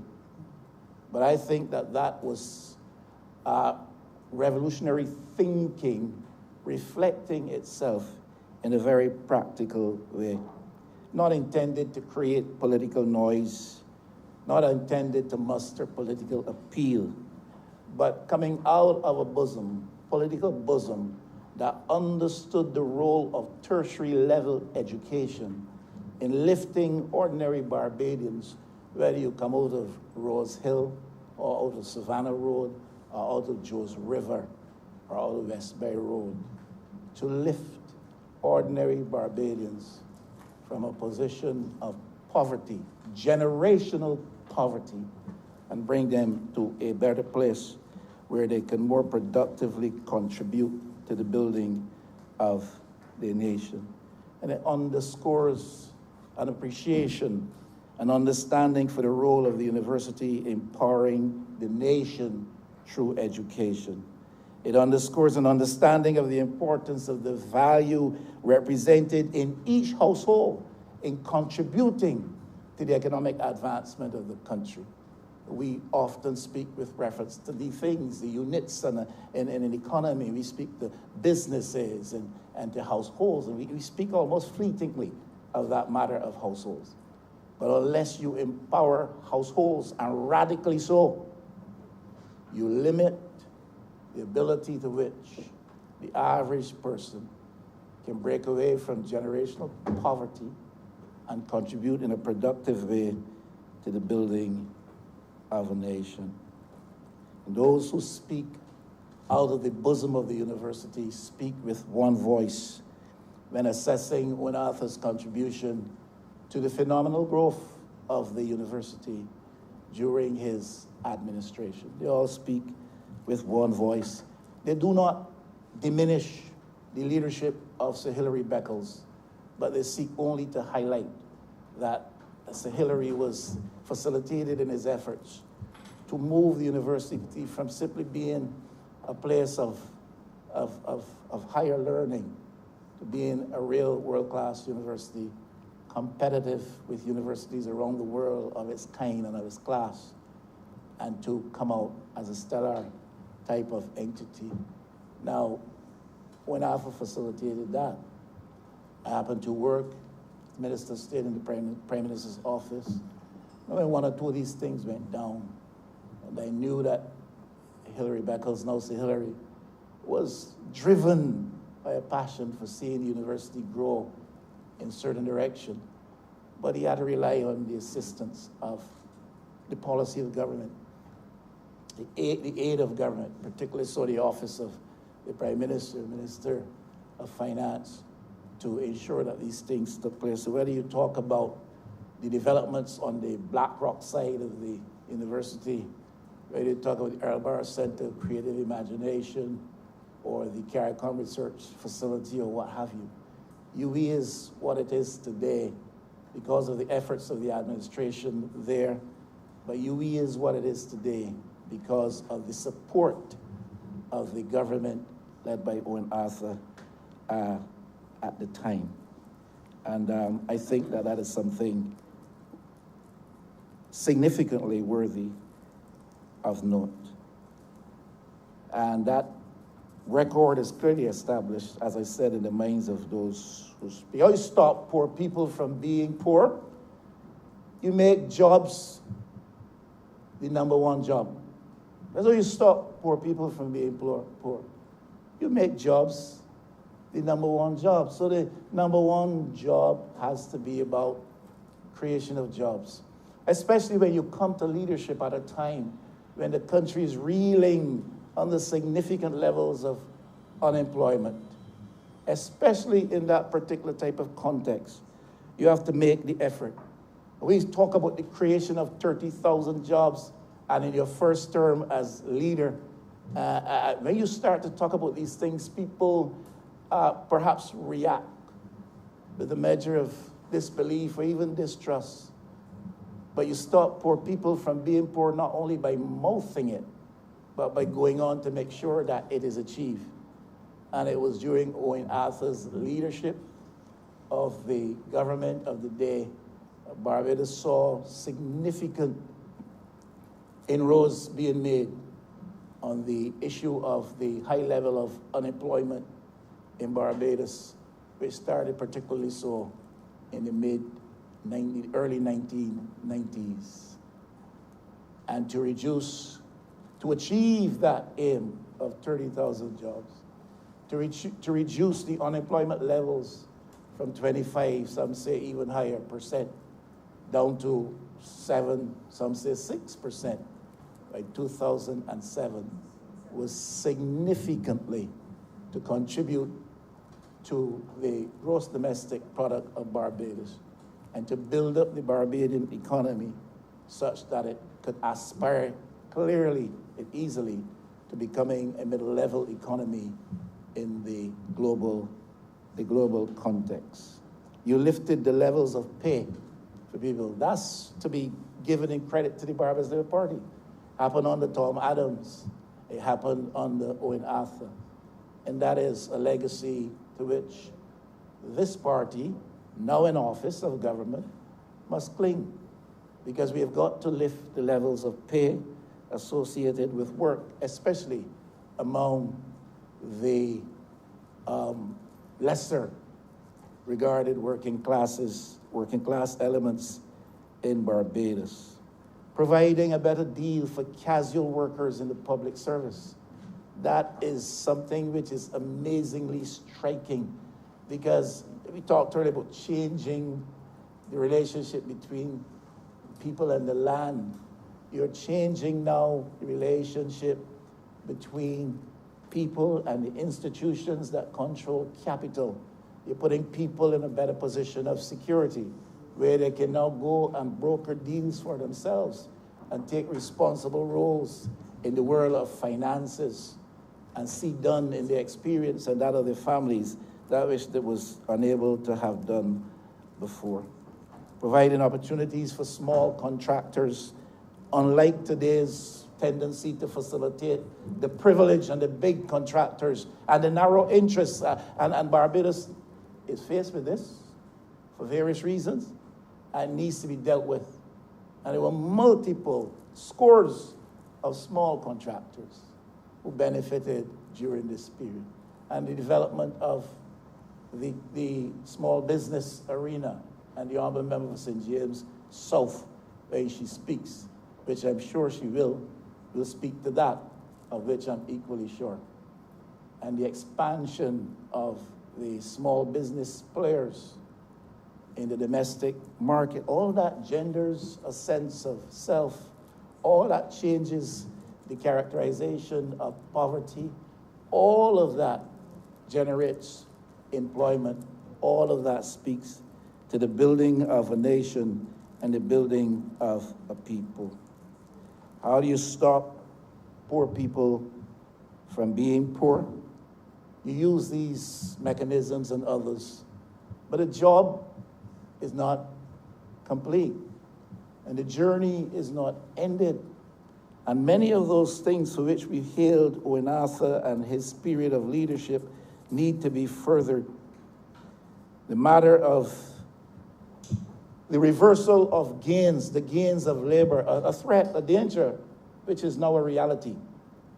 That the gains of labor made over time, some led by the Barbados Labour Party, some led by the Democratic Labour Party, but we are now in a day and in an age when circumstances are such that there are those who take an opportunity to roll back and reverse the gains of labor. And if poor people are to be stopped from being poor, it is incumbent upon us in this day that despite whatever the expediency may be, we do not allow this country to be subjected to a situation where the gains of labor are reversed, which seems to be the tendency today. The whole issue of youth employment, we speak of employment in percentage terms and in a general way, 10%, 11, 12%, or wherever we are today, and we are now way past 12%, but in good times, in quote-unquote good times, we settle for 12 and 11 and 10%, and we speak of unemployment in those broad terms. But when we drill down and we start to look at it from a demographic perspective, and we realize that unemployment among young people, even before COVID, was up to 30%, even before COVID, then you recognize that if we are to stop poor people from being poor, a priority has to be providing for employment among our young people. And they must not be led to a place where they must think that they can aspire only to the cutting of grass or weeding of the road or patching of a hole or even putting up a signpost. That must not be the ceiling which they see. Those things must be done. An expedient sometimes would have us accommodate those activities. But I'm saying we have to cast a vision for these young people that is loftier than that and help them to lift their sights to higher ceilings and to let them know that the sky is not the limit. I'm repeating that the sky is not the limit. We need more dignified work for our women, and especially in this era when women are seemingly taking over the leadership in every respect, in several aspects of our life's endeavor as a nation. We need to find opportunity for more dignified work for our women. That's how you stop poor women from being poor. And the scourge of underemployment, historically a problem in Barbados, and it should never be overlooked. Because simply because a fella has a job, it does not mean that he's well remunerated.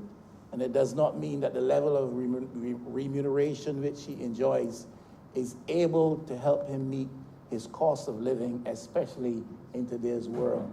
And therefore, that underemployment issue has to be addressed if we are going to stop poor people from being poor. And we have to synchronize the offerings of the same university of which we speak with our development goals and the global market opportunities which are being created, the global market dynamics which obtain. We have to adopt land holding policies that empower Bajans. I will not repeat that today, but I spoke to that recently.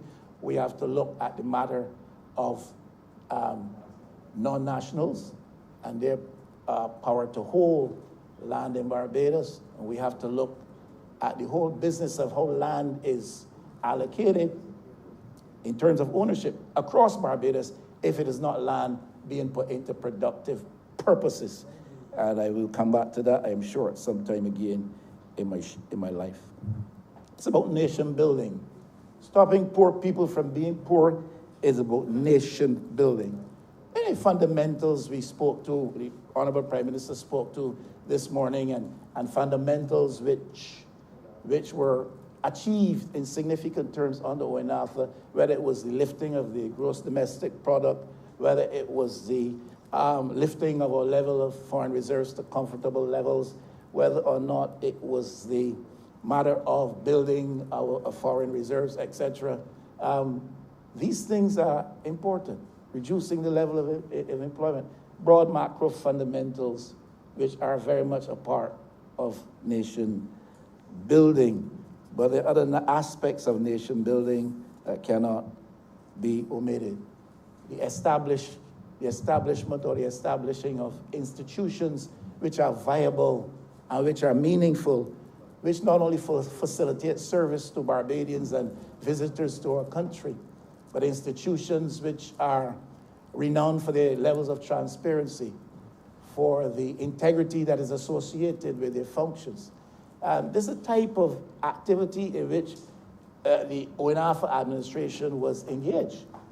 The building up of institutions in Barbados which were credible and which served the interests of the average Barbadian citizen, household, business, and institutions which fitted us for our responsible role in the region and in the world.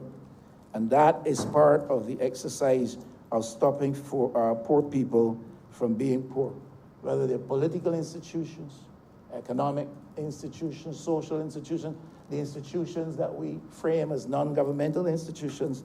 They're all part and parcel of the exercise of nation building. And it is in building a nation institutionally that you help to create the platform for building the nation's people and stopping poor people from being poor. Mr. Arthur was an unapologetic regionalist. He must be hailed for his work with respect to the CARICOM single market and economy. We understand the critical importance of institutions like this. He understood not only from a doctrinal perspective, an institutional, theoretical institutional perspective, he understood it from a functional perspective.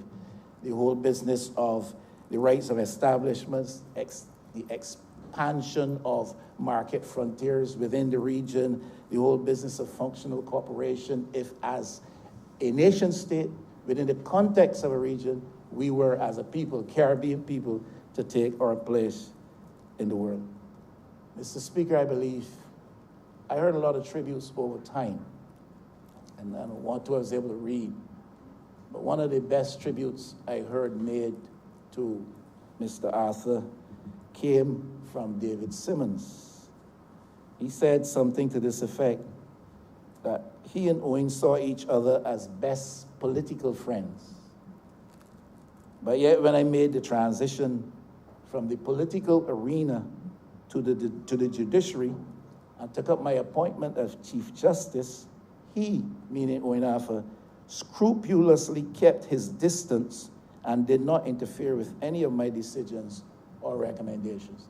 That's a glowing testament, Mr. It is hard for the powers that be sometimes to observe the required distance and not to meddle.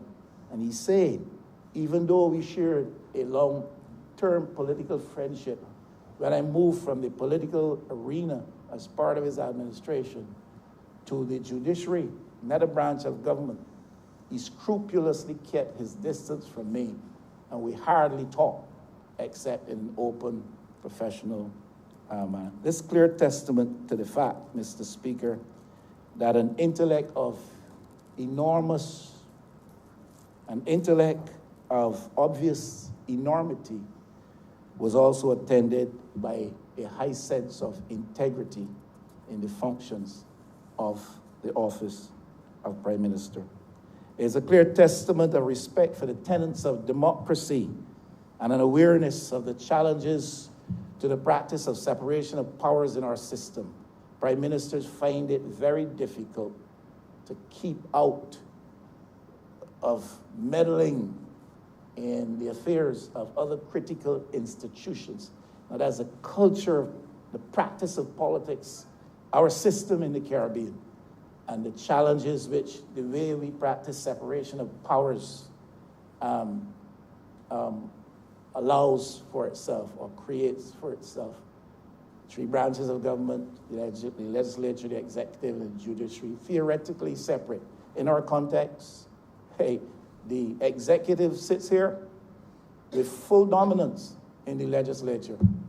And if we're not careful, we can find ourselves tempted to interfere in the judiciary. And what Sir David Simmons, I should say, is saying here, there was a man who had respect for the doctrine of separation of powers and who was motivated by the kind of level of integrity that forbade him from interfering with me, despite our friendship, in the pursuit of my functions. There was a poem from which Mr. Arthur would frequently quote, and it's written by Robert Frost, and you're probably familiar. But I have promises to keep, and miles to go before I sleep, and miles to go before I sleep. And I heard him often quote that even on the floor of the House. Well, I have promises to keep, and miles to go before I sleep. Miles to go before I sleep. The journey now has ended, and over many miles, many promises are being kept by Prime Minister Arthur when he served in that capacity. Sleep now has been reached. Sleep now has been earned. And I believe that rest is fully deserved. And I offer those words in tribute today humbly. Thank you.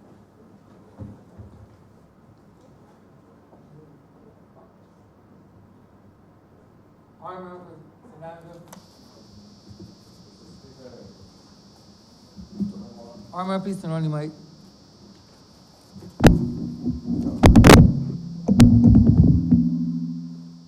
Mr. Speaker, it is somewhat ironic that I should be here giving a tribute to a Prime Minister who is not the only Prime Minister to have terminated my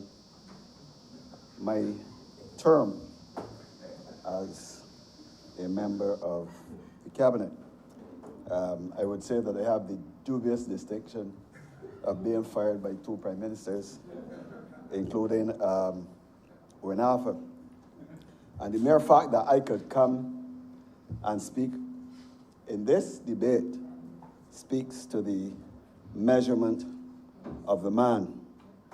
I would also like to say that his measurement can also be determined by the fact that he recognized, before he died, he recognized after that termination that he had made a serious mistake. As a matter of fact, he's on record, as has been said, if it is one of the worst decisions that he has made, is to have fired me from his cabinet.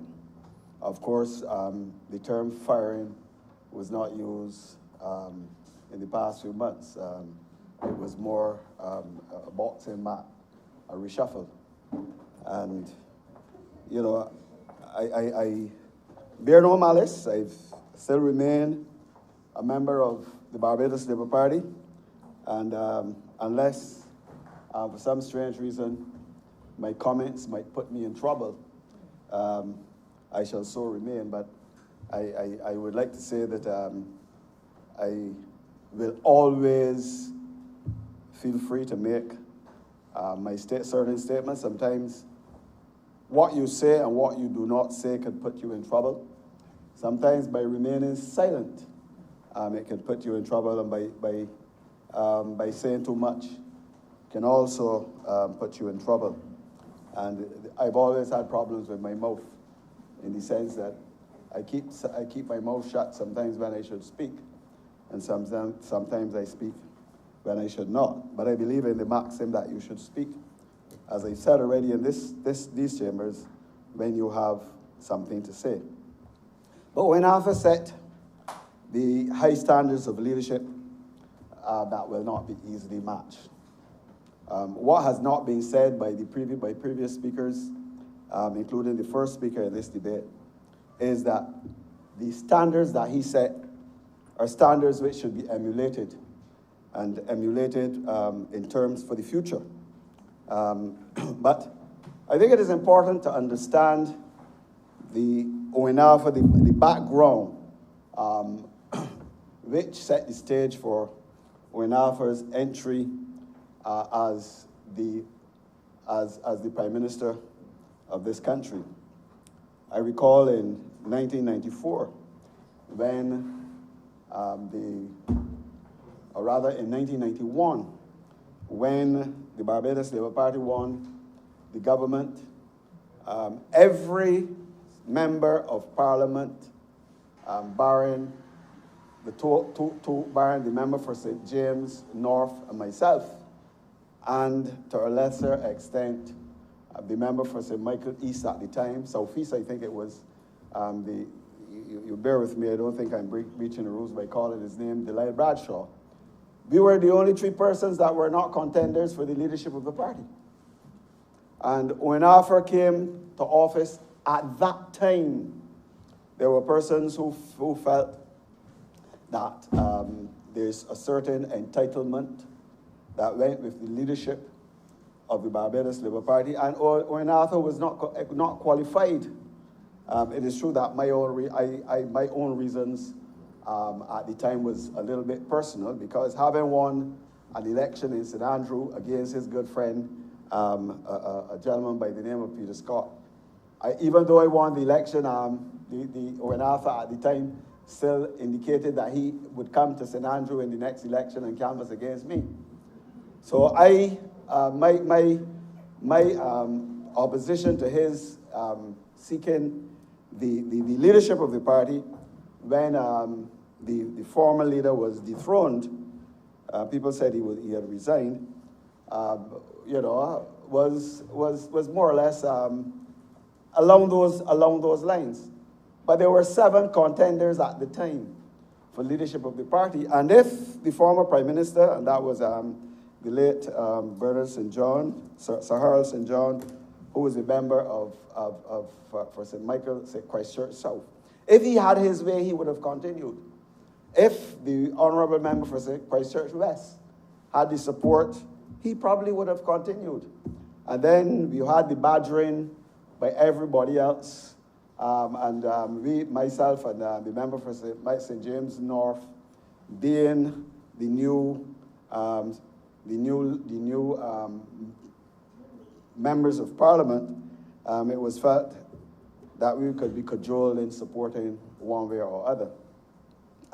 It is common knowledge at the time that I could not be really moved, because I had always admired at the time, my political hero at the time was the member for St. George South, the Honorable Louis Tell. So Louis Tell, sorry. And I made no bones when I was being hijacked by the other 6. I said, well, I was even hijacked one day. Somebody offered to give me a lift in the hope that the lift home when something was wrong with my car would result in my support for them. And I made it very, very clear that the only Prime Minister that I would support, the only leader of the Barbados Labour Party I would support would be Sir Louis Tell. And I suffered for that. But that was my position, and I have always taken certain positions in this House, in the Barbados Labour Party, and having taken certain positions, I don't veer away from my positions. I believe that when you're elected to the House of Assembly, that you're elected to serve the people. And the question of making deals, the question of someone trying to come to you with some sort of package, that is not in my DNA. So you either don't come, or you say something negative with respect to my position. But that has been my position, and that is my position up to today.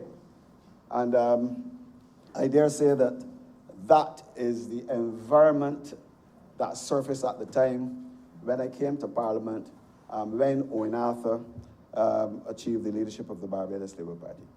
I mean, and there are people even after he was elected who sought to make certain derogatory statements with respect to his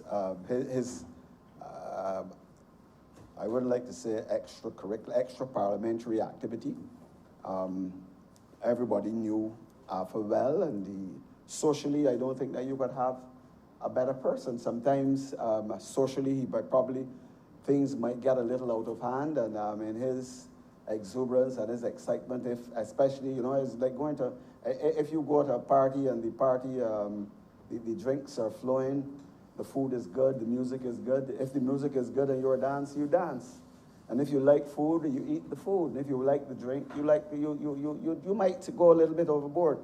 And there were persons then, even within Parliament, even outside of Parliament, within the leadership of the Barbados Labour Party, who felt that he was not suitable, even after he was elected as leader. And, you know, the feeling was, don't worry, he's not going to last long. We probably might have another leadership contest before the election. And they were veering towards the election that was constitutionally due in 1996. But Owen immediately put a stamp with respect to the leadership of the Barbados Labour Party on the party. And I recall, notwithstanding the little run-ins that we had earlier, a debate in the House of Assembly, we were dealing with national insurance. And I was supposed to be the spokesman in that particular area. And I spoke with respect to the information that I had before me.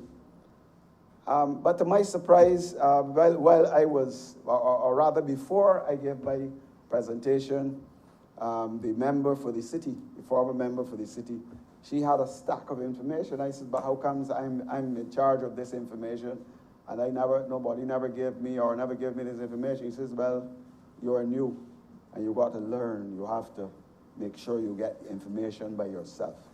That is the type of environment that was the Barbados Labour Party in those days. Each man for himself. And I am coming from the same background as Owen Arthur. It pained me to see the attitude of certain persons. I hope it is not being critical of those individuals, but it is Owen Arthur was the first person from humble origins that ever assumed the leadership of the Barbados Labour Party. And as a result, that is the type of behavior that you would have expected in those days. But there are certain things that come to mind after he became Prime Minister of Barbados. And having had the opportunity of contesting the election under Tom Adams, being there, the Barbados Labour Party under Brice St. John, being serving under Owen Arthur, and thereafter seeing other leaders of the Barbados Labour Party, one has a very good assessment with respect to the caliber and the quality of leadership of these individuals. But one of the things that struck me very, very, very clearly was the way how Owen Arthur allowed his team to chart their path. In 1994, I was chosen as Minister of Housing, Minister of Housing and Public Works, including water, a ministry that after the Democratic Labour Party came into office, took 4 ministers to handle. And, straight away I remembered when Owen Arthur gave me those responsibilities, and I looked at the various areas, I couldn't believe it. How am I going to handle these particular portfolios? And I remember when Arthur said to me, well, George, I have studied your background. You've been involved in community activity for a number of years. And one of the things that you're good at is you have to learn to delegate. And you know how to do that. And, you know, I was blessed, to be honest with you, with good chairmen of statutory boards, including the member for St. Joseph, including the member for the present Minister of Foreign Affairs, persons of that caliber. And I didn't have, I'm no reflection on the minister, the former minister responsible for water, having to go on television, having to speak to the water problems. We had competent chairman of boards, and you had a competent engineer in Mr. Dennis Yearwood. And we had no issues in none of these areas. The statutory boards, the chairman of the National Housing Corporation at the time, the member for St. Joseph, I didn't have to know what was going on, because as the Prime Minister told me, you have to know how to delegate, and you have to make sure you have good people. And the thing about it is that we had to come up with a plan, and I had my own team in housing, a plan for dealing with housing. At no occasion during that full term that I was Minister of Housing, on no occasion did ONAFA come to tell me exactly what charge I should take with respect to the ministry. The manifesto was there, very clear. You follow the manifesto, the policies are set out in the manifesto. And it was a tough task for us. I recall the utilization of the Housing Credit Fund, the General Workers Loan Fund, meeting with the officers in the Ministry of Finance with respect to the bond issue, the $50 million bond issue, meeting with the banks with respect to the 100% mortgage. All of us, this was done by us.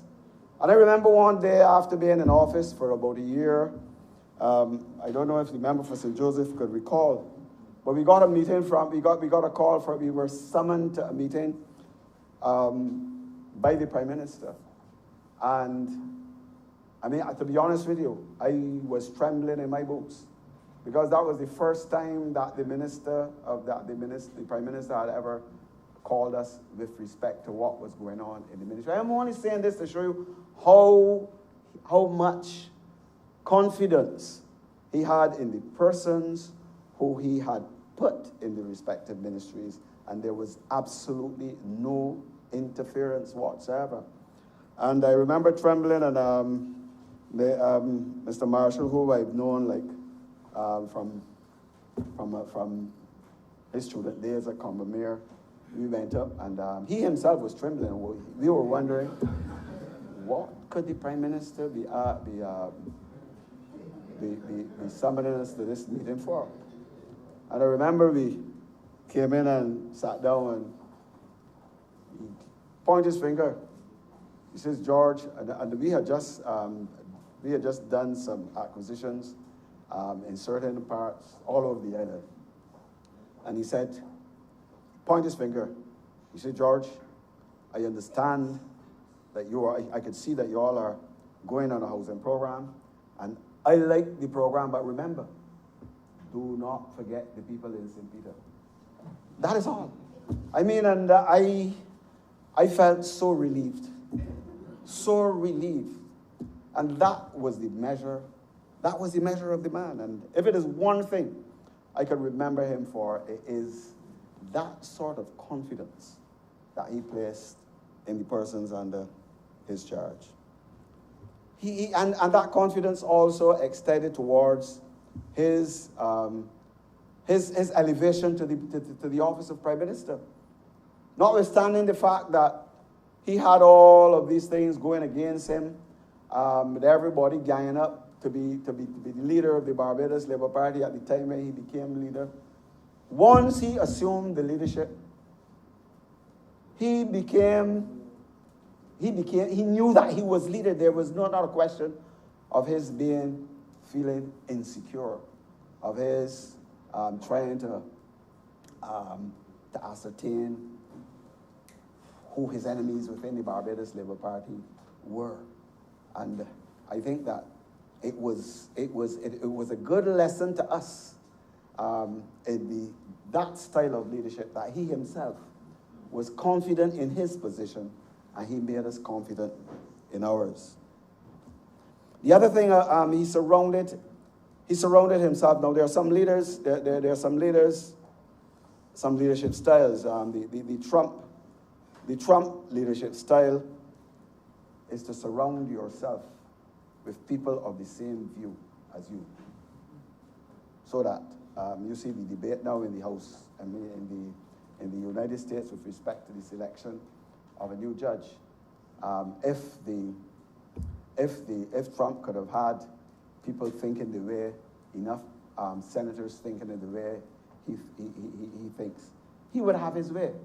And the thing about Trump is that if he selects someone and they are not a person who thinks along his line, they're fired. That is one style of leader. When Arthur felt at the time that he should be able to avail himself of good, rich, solid talent, even though he might not even know the individuals. Remember for St. Joseph? Classic example. The present president of the Senate, former High Commissioner in Canada, individuals that the Prime Minister did not even know before the election. He was not concerned with persons of his own view. He was concerned with getting the job done and the best talent. And that spoke to the measure of the man. A lot of talk has been made. Even I myself was a little baffled and taken aback by the Prime Minister's comment when he decided to resign from the Barbados Labour Party. I was somewhat disappointed because I don't want to rehash the events of 2010 because I believe that period was more or less a watershed in the history of the Barbados Labour Party. We did what we felt we had to do in 2010. And I believe if those same circumstances are repeated, the same thing could happen again. Same thing could happen again. But I felt a little uncomfortable when Owen Arthur made the statement that the Barbados Labour Party has lost its soul. But you have to understand, Owen Arthur was a Barbados Labour Party supporter to the bone. Owen Arthur subscribed to the ideals, the principles of the founding fathers of this party. Sir Grantley Adams, Tom Adams, Sir Harold St. John, Henry Ford. And he feared. Some of us have a way of making comments at times without thinking them through. And you know, somebody made a reference to something Owen said when he got a little rattled. And that was Owen Arthur. The Barbados Labour Party has lost its soul. But Owen Arthur made their comments within the context of his fear that those ideals of the founding fathers, which had seen someone from poor, humble background, becoming Prime Minister of this country, had gone into the dustbin. Owen Arthur did not want to see himself as being the first person from humble origins, being the last person from humble origins, becoming Prime Minister of this country. And he made those comments within that context. He didn't make, it was not a personal comment. He didn't make those comments as if to undermine the Barbados Labour Party, which a party that had put him in the position, the highest position in the land. That was not the Owen Arthur that I knew. And Owen Arthur believed in those principles, the founding fathers. And Owen Arthur, up to his death, was concerned that those ideals were being treaded upon. And as if to underscore what I'm saying, Owen Arthur,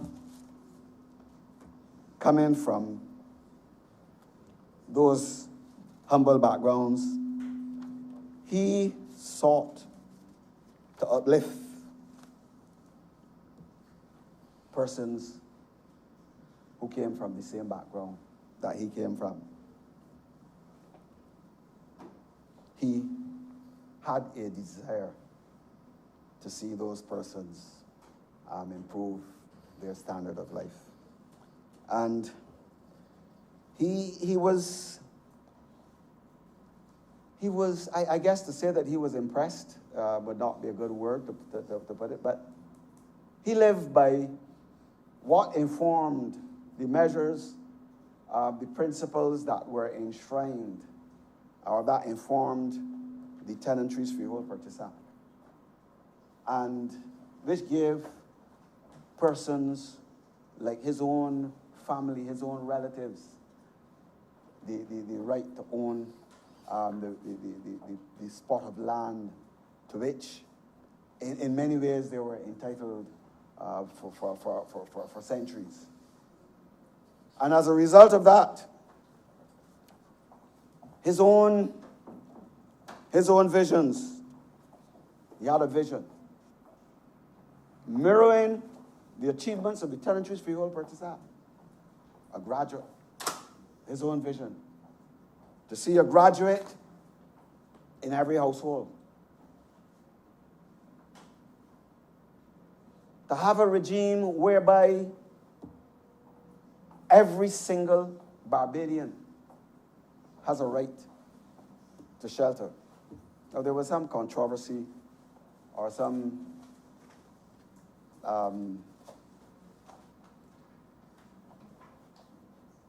comments at the various United Nations meetings on housing and shelter with respect to the right of every individual to shelter. A right of every individual to own their own homes. And notwithstanding the fact that this is not enshrined in our Constitution, Owen Arthur felt that we should create that environment. And what a lot of people did not know, I recall the days, the honourable member for St. George North is not here. The days, he's here. The honourable member for St. George, the days when he, as the junior minister of housing, when I, as Minister of Housing, incurred a lot of attacks from the Democratic Labour Party and certain elements of Barbadian public, including persons who were owners of land that was acquired by government, when we went, you could say we went on a rampage to create a land bank to ensure that we have enough land that every single person in Barbados, we had certain plans, and we had discussed this with Owen Arthur, and he was excited about it. And that land bank was created to ensure that at least we give certain people certain hope. Now, you would heard me speak in this house with respect to lands that have been acquired by government for poor people who have been ravaged, been affected by the ravages of nature. People who cannot afford to buy land at $5 a square foot. And people who live on the periphery of existing villages where there is no such opportunity available for them to own land. And that is what informed our decision to acquire lands in order to achieve the dream of Owen Arthur. Because we had a lot of in-depth discussions really about this. And I must say that I believe this is a dream that former Prime Minister, the Right Excellent Errol Barrow also had. Because when you look at the landscape in the one state area and the lands that were acquired, it was an ambitious plan. And it was a pity that we did not use the opportunity to even go a little further, notwithstanding the fact that we were not sort of cowed by any of the comments which indicated that we were going too far. As minister, I got a lot of calls from a lot of landowners. I was even threatened. Never made it public. Never made it public. But I must say that it pains me now when there are lands which have been acquired for persons, and I like to speak about Whitehill all the time in this house because there are a number of persons, my members of parliament don't understand that there is a place in Barbados named Whitehill. It is like a village that has been neglected. It is not part of Barbados. It is a place that has been more or less segregated from the rest of Barbados. A place that people live daily without water, without transportation, without proper housing. Where people live, there were two young ladies who were living under a galvanized, 2 and 3 galvanized, which my branch replaced on a few occasions. And people don't understand that. But that is what informed a lot of the decisions which we took. And I must say that after the last election, I am a little disappointed that we took on the problems of the individuals of what transpired in Whitehill, which to a large extent accounted for our 30-30 love victory. And never once since the election have we gone back to Whitehill in order to analyze the problems of that particular area. And as I said, that is why I am pained by the fact that we can now, despite the position that we took, we can now go back to the same Lancaster, whether it is in the terms of a land fair or whatever, and speak about and involve the whole of Barbados on lands that are rightfully owned by the people in Whitehill. And we could continue the policies of the last government, the Democratic Labour Party government, that wicked government that never ever had the interests of the people at heart. And we could have an all-day land fair to literally give away the lands. You go back to the debates. When I was Minister of Housing, why the land in Lancaster was acquired. It was acquired for the people in Whitehill, for the people who were affected by the ravages of nature, for the people who could acquire lands at 5,000 square foot, and be simply for a photo op, to have a land fair. I mean, at least the same land that was acquired by Shafet, the land that really rightfully belonged to the poor people in Whitehill. At least we were not responsible for Shafet. That was the Democratic Labour Party. But we should have taken a lesson. We should have taken a lesson from that. But no, we have not taken that lesson. I think Owen Arthur would be turning in his grave, or rather is probably turning in his grave, when he realized it was a policy of the Ministry of Housing, but it's a policy that was influenced by Owen Arthur. Do not allow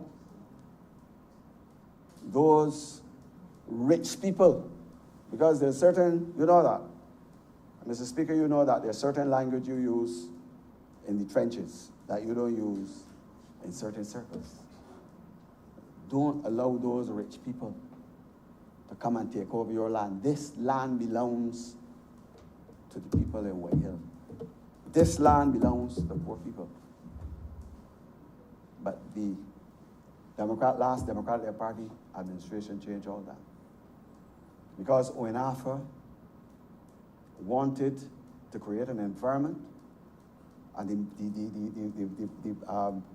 one of the best speeches that the honourable member for the leader of the opposition ever made in this house, he made today.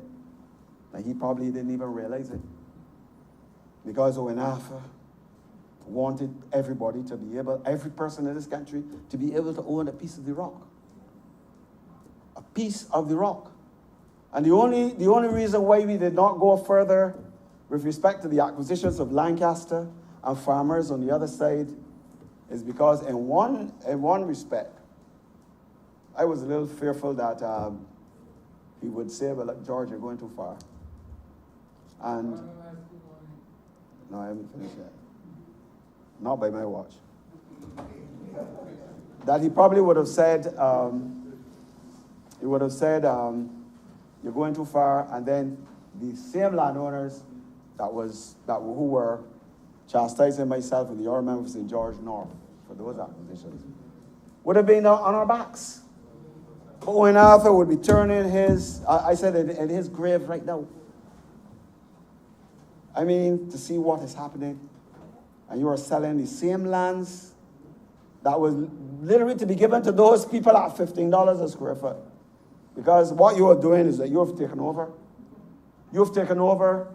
A government has changed. But the government was not. The government was changed. The government was changed on the 24th of May. 24th of May in 2018. The government was not changed when it was removed from the Ministry of Housing. I don't know how to explain certain things to my constituents.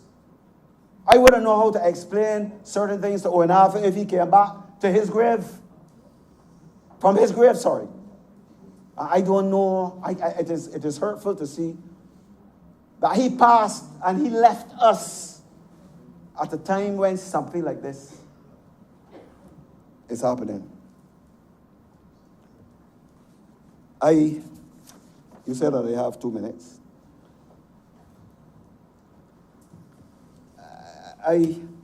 Mr. Speaker,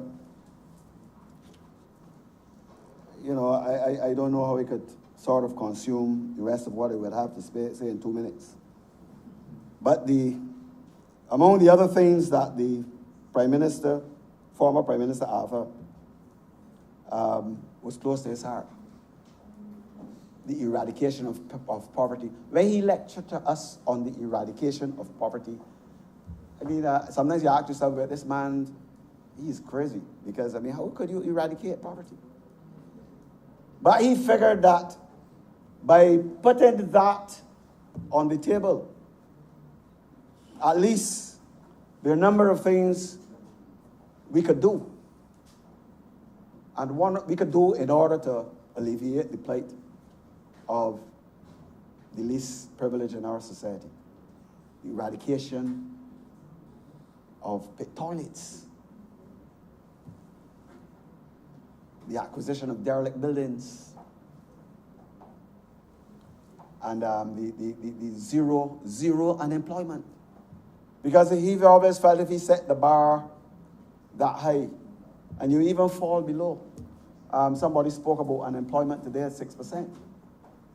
But he figured he would not even have accepted the 6% if everything was going in the right direction. Zero unemployment was what he would have wanted.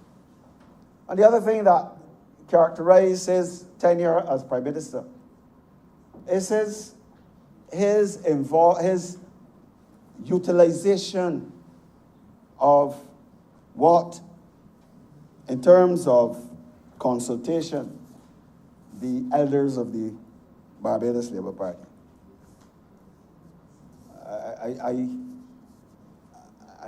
I don't think that we have made good use of those elders of the Barbados Labour Party is coming to certain decisions.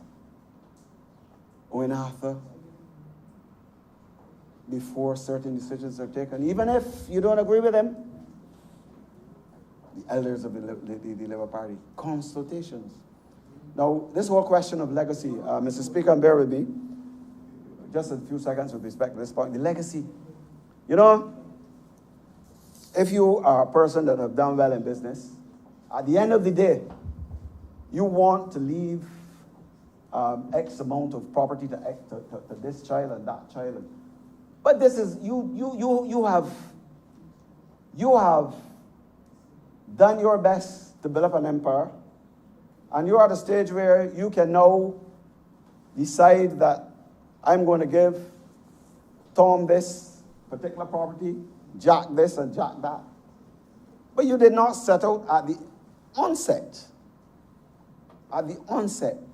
that your legacy will be that amount. And I think that this is what separates Owen Arthur from other leaders, in that the legacy of a prime minister is different to the legacy of an individual who has built up an empire. But it would appear as though the legacy of a prime minister has suddenly changed, shifted somewhat, in that you have prime ministers now who before, or even before they could, before they could even get a grip on the management of the country, wants to place things in their legacy that will not be their legacy when they have left the minute office. And the thing about legacy for a prime minister is not determined by him. It is determined by the historians. It will be determined by those persons who will have to evaluate his stewardship. In this respect, we can look at the legacy of Owen Arthur and we can say that that has been a rich legacy. Mr. Speaker, I'm sorry that I had to terminate my presentation halfway, but I could understand you're under certain strictures with respect to time. Thank you. Okay.